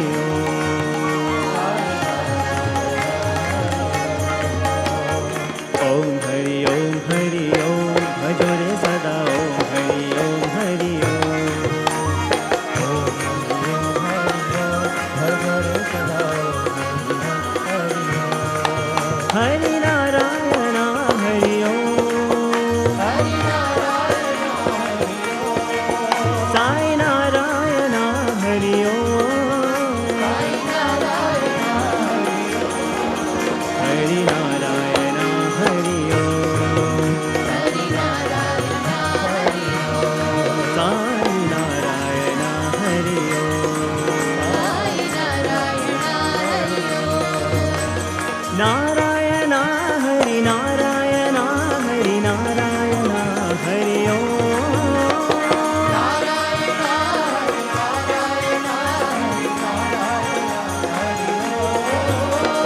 नारायण हरि नारायण हरि नारायण हरि नारायण हरि नारायण हरि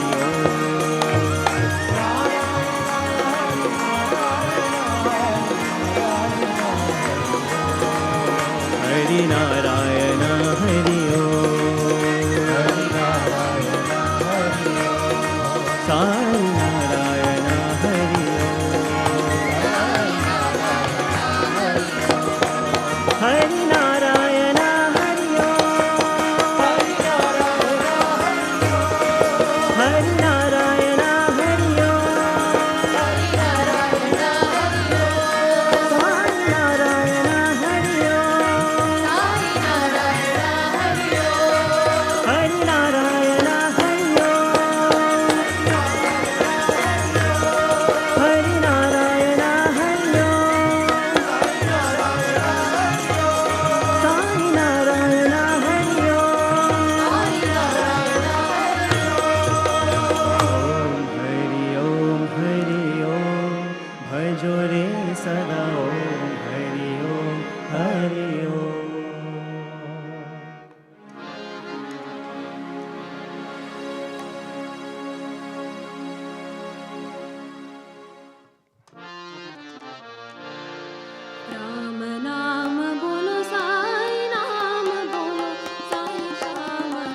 सब मिलकर मंगल गाए।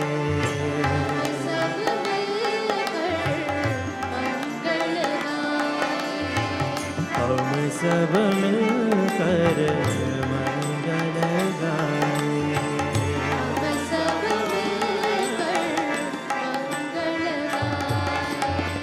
साई भगवान सत्य साई भगवान,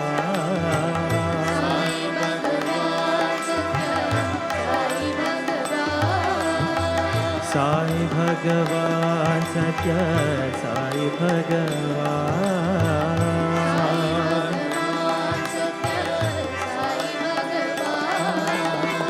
साई भगवान सत्य साई भगवान,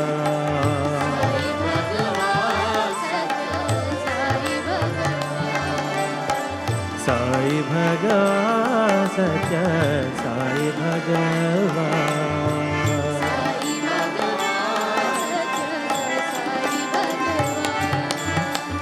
सब सुख जीवन साई भगवान,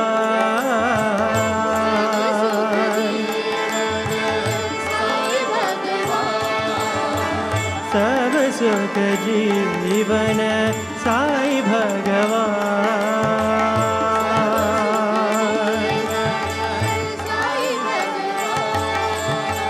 सब दुख हरना साई भगवान,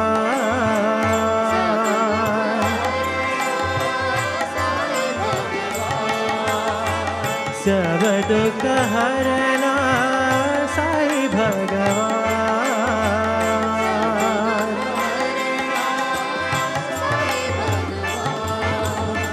सत्य स्वरूप साई भगवान,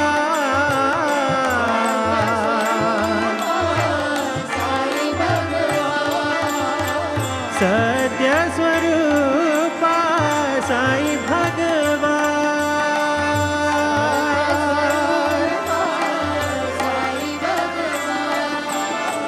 हृदय निवास साई भगवान,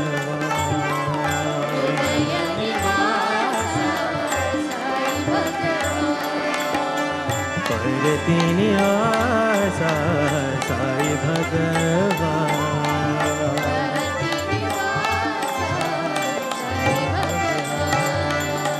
हम सब मिलकर मंगल गाए।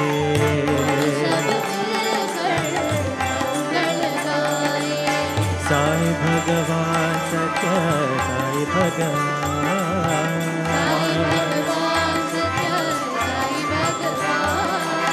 साई भगवान सत्य साई भगवान,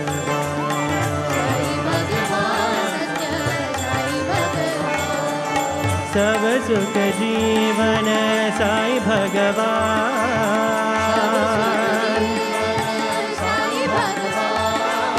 सब दुख हरना साई भगवान,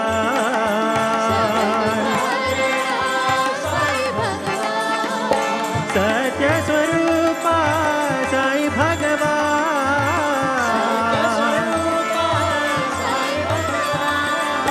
हृदय निवास साई भगवान,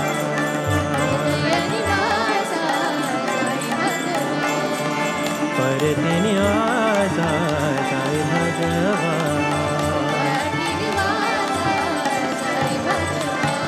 साई भगवान सत्य साई भगवान, साई भगवान सत्य साई भगवान, साई भगवान सत्य साई भगवान,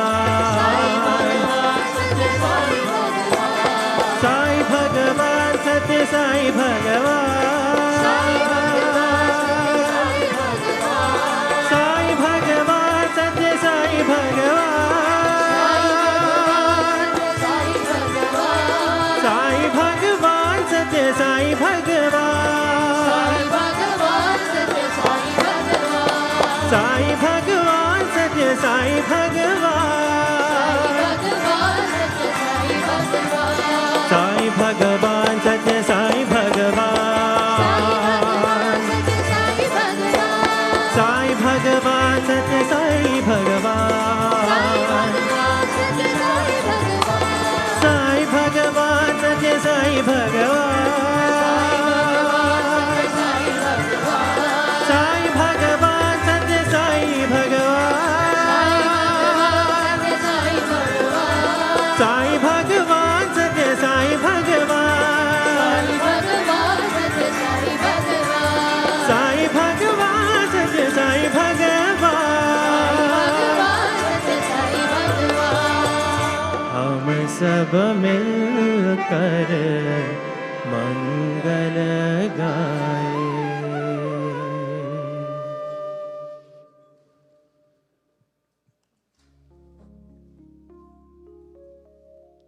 भजन बिना सुख शांति नहीं, भजन बिना सुख शांति नहीं, हरि नाम बिना आनंद नहीं, हरि नाम बिना आनंद नहीं, हरि नाम बिना आनंद नहीं, हरि नाम बिना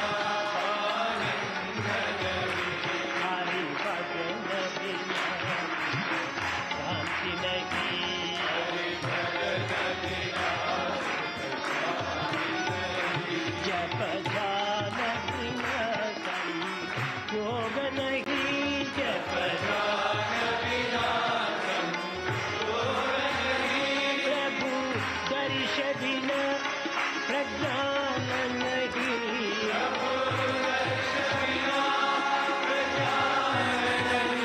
जयगम बिना सत्कर्म नहीं, जयगम बिना सत्कर्म नहीं, भगवान बिना कोई अतुल नहीं, भगवान बिना कोई अतुल नहीं, हरि नाम बिना परमार्थ नहीं, हरि नाम बिना परमार्थ नहीं, हरि नाम बिना परमार्थ नहीं,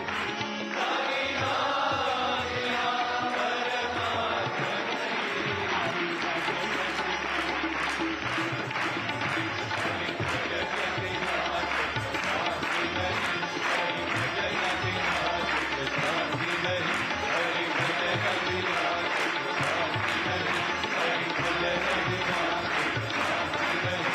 परमार्थ बिना आनंद नहीं, हरि नाम बिना आनंद नहीं, हरि भजन बिना हरि भजन बिना सुख शांति नहीं।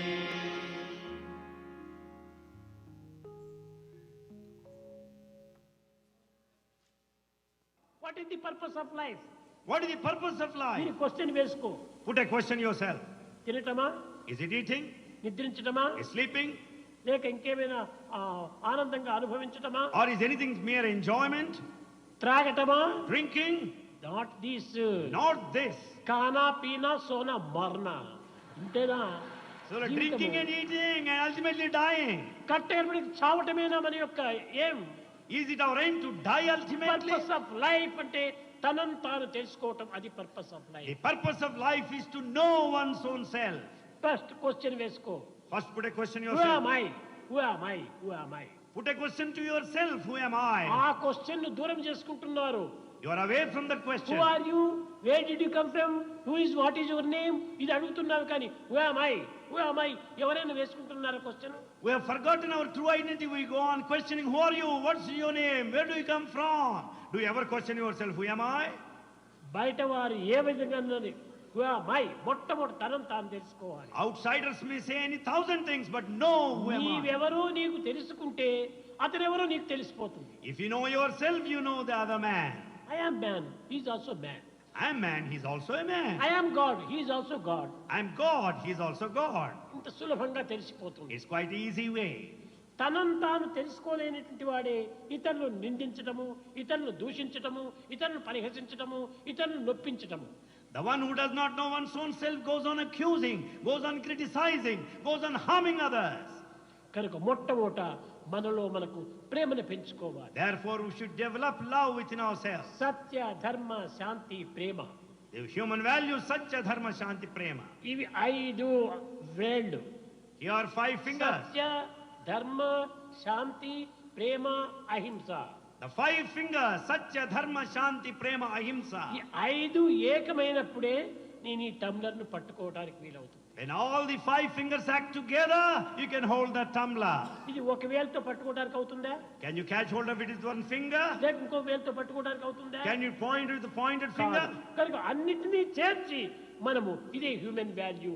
We should join all the 5 fingers, that is human value. 5 fingers ను సెపరేట్ చేయకండి. Never separate 5 fingers. ఈ 5 fingers కు కోఆపరేషన్ ఇవ్వాలి. There should be cooperation among the 5 fingers. Operation. It's only cooperation, not operation. Cooperation కావాలి. Cooperation is needed. ఇది సరైనటువంటి ధర్మం. This is true dharma. ఈ విధమైనటువంటి ఐకమత్యమే మానవుని యొక్క జీవితం. The unity is true human life. ఈ ఐకమత్యమే మానవ జీవితానికి ఒక గమ్యము. The unity is the goal of life. అప్పుడే దివ్యత్వానికి ఒక చేరిక. That ensures unification with the divinity. కనుక అందరూ ఐకమత్యంగా ఉంటుండాలి. Therefore all should be united. అందరూ ఒక జీవిత సమస్యను మనం పరిహారం చేయాలి. We should also solve the problem of ఈనాటి life. పిల్లలను మనం పెద్దగా పెంచి వారిని సరైన ఆదర్శవంతమైనటువంటి దేశ నాయకులుగా తయారు చేయాలి. We should rear our children and see that they'll be ideal leaders of this country. కూడా నువ్వు ఇంటిలో వంటిలో ఎక్కడ చూసినా ఈ యొక్క హ్యూమన్ వాల్యూను వాళ్ళకి చెప్పాలి. So we should tell the human value either at home or outside.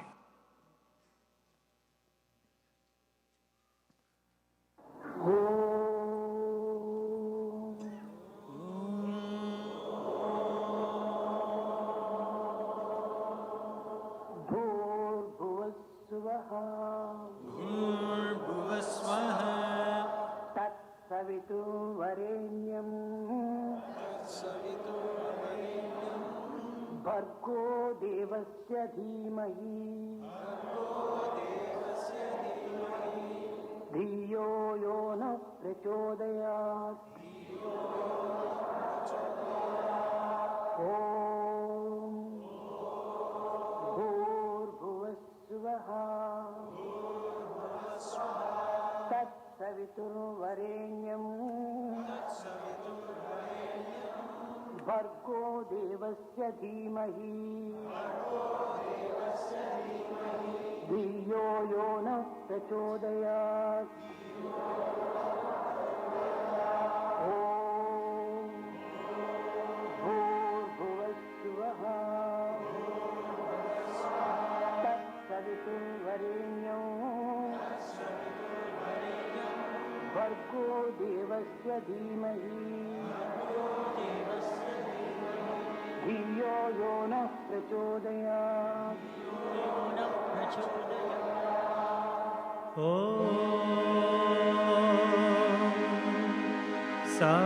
साईश्वराय विद्महे सत्यदेवाय धीमहि तन्नः सर्वः प्रचोदयात्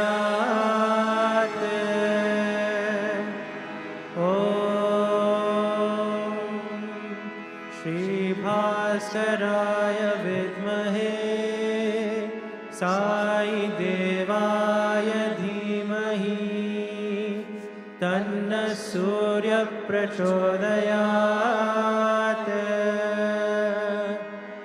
ॐ प्रेमात्मनाय विद्महे हिरण्यगर्भाय धीमहि तन्नः सत्यः प्रचोदयात् ॐ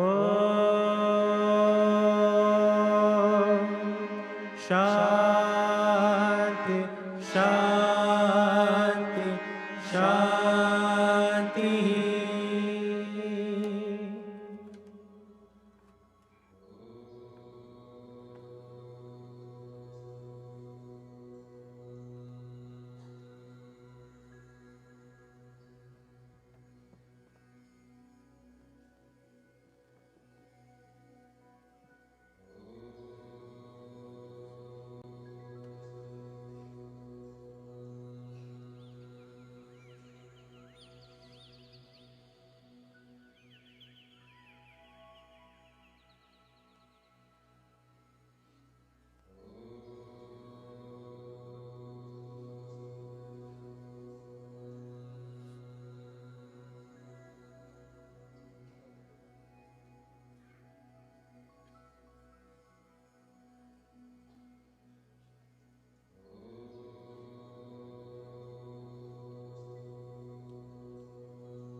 श्रीनारायण तु पुरुषोत्तम गुरुतो श्रीनभूतनु स्कन्दविनायक सविता पावक तु सविता पावक तु ब्रह्ममदतु यवशक्तितु तेषु पिता प्रभुतो रुद्रविष्णुतो रामकृष्णतो रहीमतावतु रहीमतावतु वासुदेव गोविश्वरूपतो चिदानन्द हरितो अद्वितीयतो अकालनिर्भय आत्मलिङ्ग शिवतो आत्मलिङ्ग शिवतो आत्मलिङ्ग शिवतो ॐ जय जगदीश हरे स्वामी सत्य साई हरे भक्तजना संरक्षक भक्तजना संरक्षक पति महेश्वर ॐ जय जगदीश हरे शशिवदना श्रीकरा सर्वा प्राणपति स्वामी सर्वा प्राणपति आश्रित कल्पलतिका आश्रित कल्पलतिका आपत्पादव ॐ जय जगदीश हरे मातपिता गुरुदेवमुपनियतयो नीवे स्वामी मनियतयो नीवे नाद ब्रह्म जगन्नाथ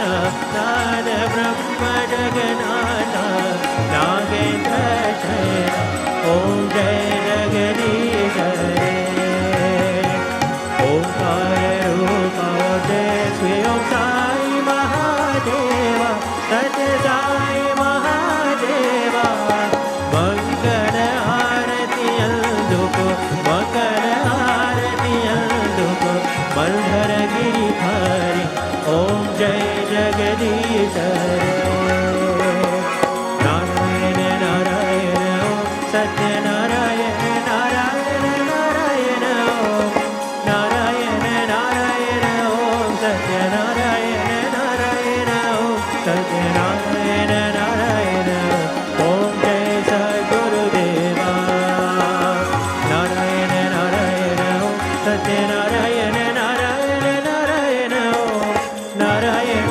नारायण ओम सत्य नारायण नारायण ओम सत्य नारायण नारायण ओम जय सद्गुरुदेवा नारायण नारायण ओम सत्य नारायण नारायण नारायण ओम नारायण नारायण ओम सत्य नारायण नारायण ओम सत्य नारायण नारायण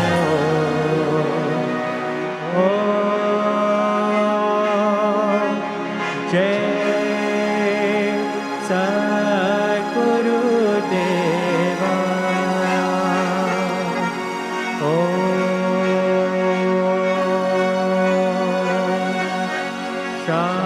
शांति शांति शांति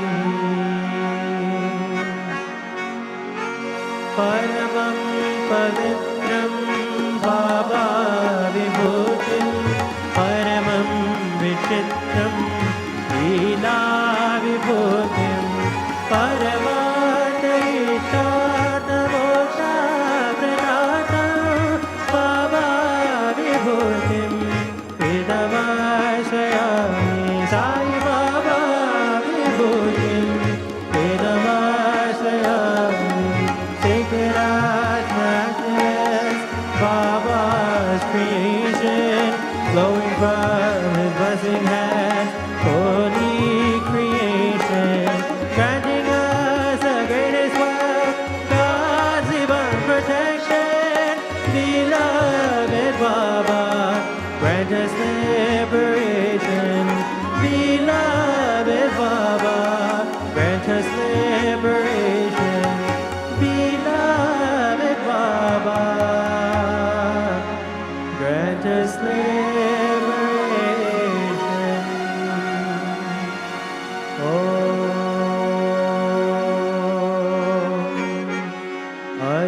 Prasato Sagamaya Tamasoma Jyotirgamaya Mrityorma Amritam Gamaya Om Shanti Shanti Shanti.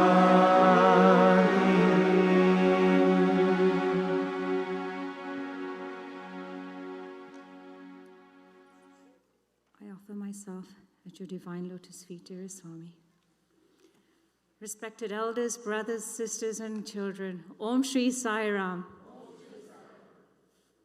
It's so wonderful to see all of you here today. It really is a treat. I know our hearts are filled with love and energy that is hard to contain, so I hope you'll bear with me while we do a few announcements. But before the announcements, I do have a special request and a special offering that we will make to Bhagwan, and that is on behalf of all of us. In a few moments, I will ask Uncle Dayal to come to the front and offer a letter to Bhagwan. Following the Active Workers meeting held in March, we humbly reflected on the discussions where the process of joining the Global Council was shared with all of you. More importantly, we remain deeply grateful for the sincere and tireless efforts of Uncle Dayal, who has been working lovingly to bring unity between SSIO and SSGC. With utmost dedication, Uncle Dayal has been in communication with the leadership teams of the Central Trust, as well as the leadership team from SSIO, striving with purity of intent to foster harmony and oneness. We understand that the discussions have taken place between the Central Trust trustees and the leadership between the SSIO, and I think I always say one S, but it's three S's, reflecting on the aspirations of unity. At this sacred juncture, we humbly feel the path forward now rests on the divine lotus feet of dearest Swami. With complete surrender and faith, we place this prayer at your divine lotus feet, dearest Swami. We seek your guidance and your grace to unite both organizations in love, unity, and divine purpose. Swami, kindly bless our efforts so that we remain united as one center, respecting and supporting every member to serve with love, humility, and selflessness, and become instruments of healing, understanding, and harmony. May Swami's will prevail and lead us all towards greater harmony and collective service at his divine lotus feet. Swami, we surrender everything to you, knowing that your will must prevail, and as you will, so it shall be. With that intent and that offering, Uncle Dayal, I invite you forward to please offer a letter to Swami on all of our behalf. This letter reflects the intention that we all carry and our collective prayers. As Uncle Dayal comes to the front and offers this letter at Swami's feet, may you also continue to chant in your hearts and also make that sincere prayer with all your heart, with all the love and energy you can muster, and may that energy be received by Swami.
Thank you, Uncle Dale.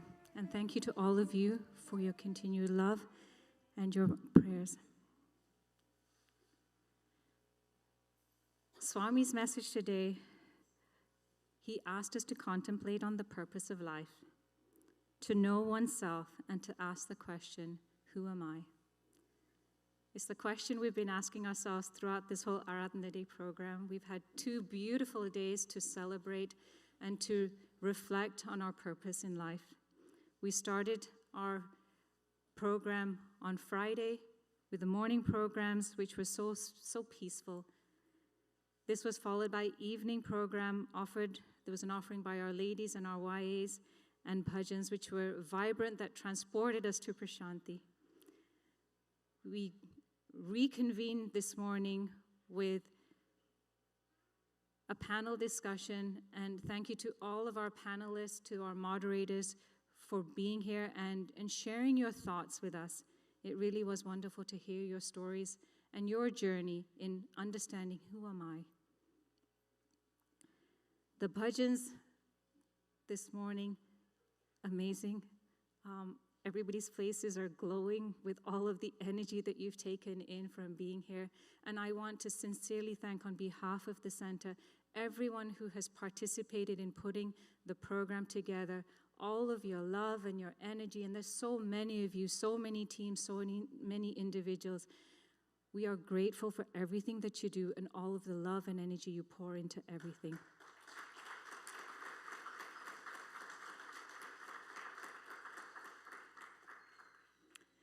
Next week, Friday, May 1st, is Buddha Purnima, so the families who are celebrating have a blessed Buddha Purnima.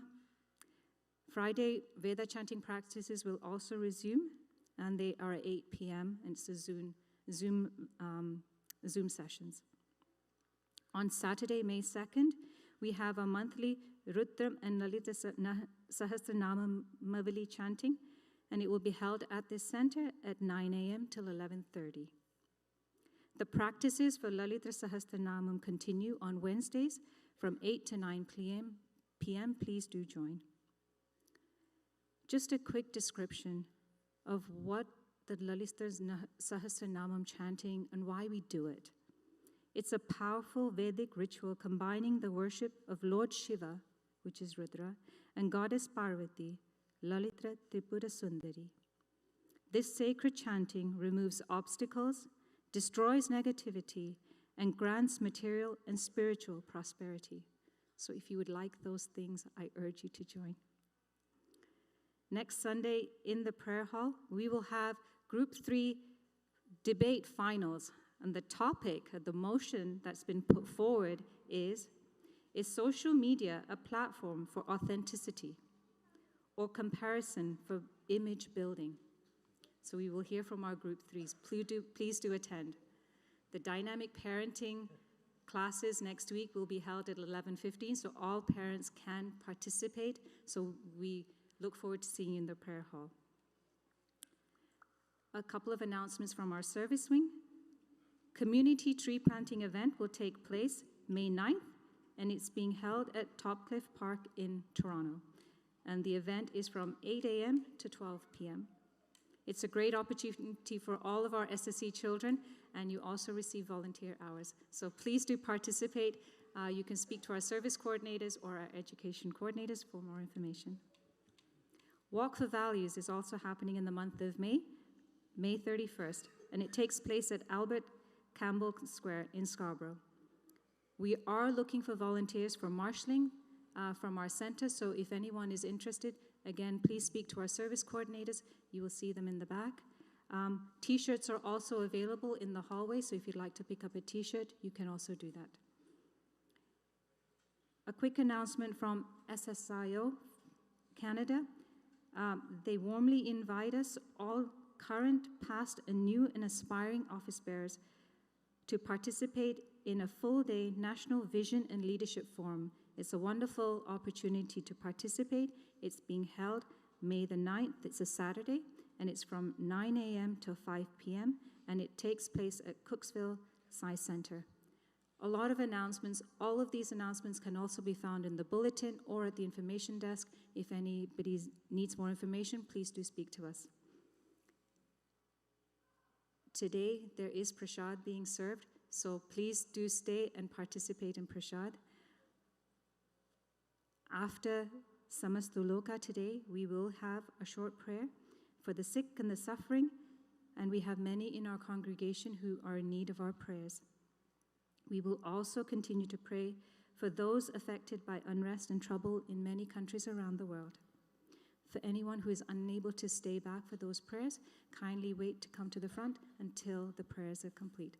Until we see you next week, Jai Sai Ram.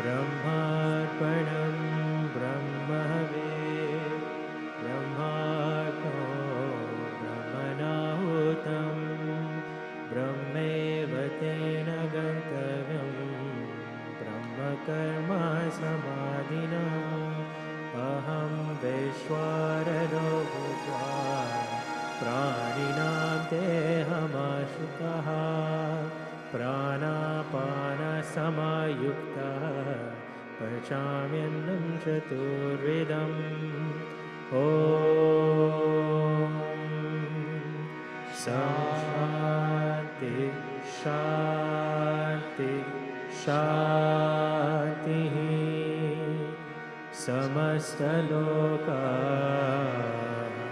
Sukhino Bhavantu Samasta Loka Sukhino Bhavantu Samasta Loka Sukhino Bhavantu Om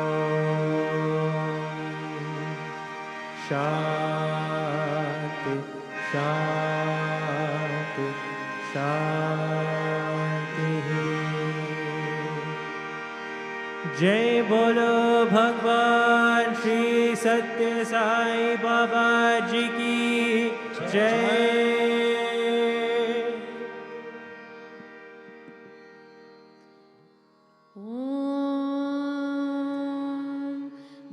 भूर्भुवस्वः तत्सवितुर्वरेण्यं भर्गो देवस्य धीमहि धियो यो नः प्रचोदयात् ॐ भूर्भुवस्वः तत्सवितुर्वरेण्यं भर्गो देवस्य धीमहि धियो यो नः प्रचोदयात् ॐ भूर्भुवस्वः तत्सवितुर्वरेण्यं भर्गो देवस्य धीमहि धियो यो नः प्रचोदयात् ॐ भूर्भुवस्वः तत्सवितुर्वरेण्यं भर्गो देवस्य धीमहि धियो यो नः प्रचोदयात् ॐ भूर्भुवस्वः तत्सवितुर्वरेण्यं भर्गो देवस्य धीमहि धियो यो नः प्रचोदयात् ॐ भूर्भुवस्वः तत्सवितुर्वरेण्यं भर्गो देवस्य धीमहि धियो यो नः प्रचोदयात् ॐ भूर्भुवस्वः तत्सवितुर्वरेण्यं भर्गो देवस्य धीमहि धियो यो नः प्रचोदयात् ॐ भूर्भुवस्वः तत्सवितुर्वरेण्यं भर्गो देवस्य धीमहि धियो यो नः प्रचोदयात् ॐ भूर्भुवस्वः तत्सवितुर्वरेण्यं भर्गो देवस्य धीमहि धियो यो नः प्रचोदयात् ॐ भूर्भुवः स्वः तत्सवितुर्वरेण्यं भर्गो देवस्य धीमहि धियो यो नः प्रचोदयात् ॐ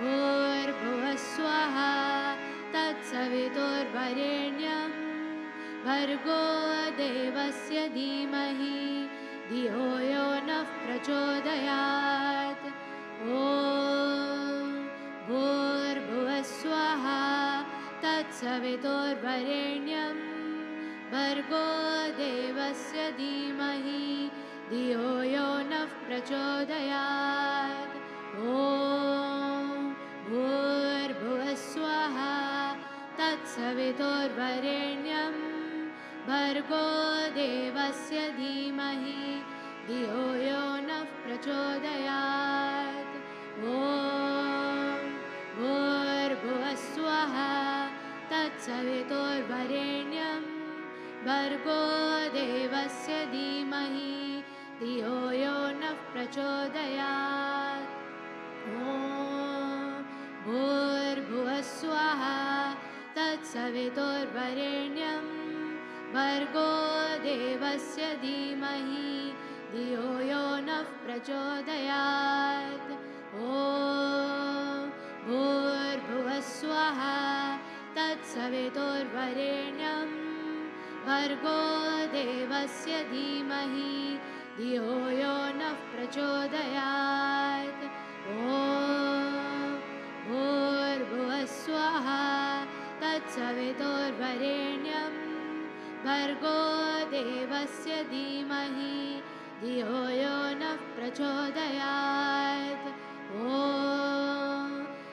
भूर्भुवः स्वः तत्सवितुर्वरेण्यं भर्गो देवस्य धीमहि धियो यो नः प्रचोदयात् ॐ भूर्भुवः स्वः तत्सवितुर्वरेण्यं भर्गो देवस्य धीमहि धियो यो नः प्रचोदयात् ॐ भूर्भुवः स्वः तत्सवितुर्वरेण्यं भर्गो देवस्य धीमहि धियो यो नः प्रचोदयात् ॐ भूर्भुवः स्वः तत्सवितुर्वरेण्यं भर्गो देवस्य धीमहि धियो यो नः प्रचोदयात् ॐ शान्ति शान्ति शान्तिः समस्तलोकाः सुखिनो भवन्तु समस्तलोकाः सुखिनो भवन्तु समस्तलोकाः सुखिनो भवन्तु ॐ शान्ति शान्ति शान्तिः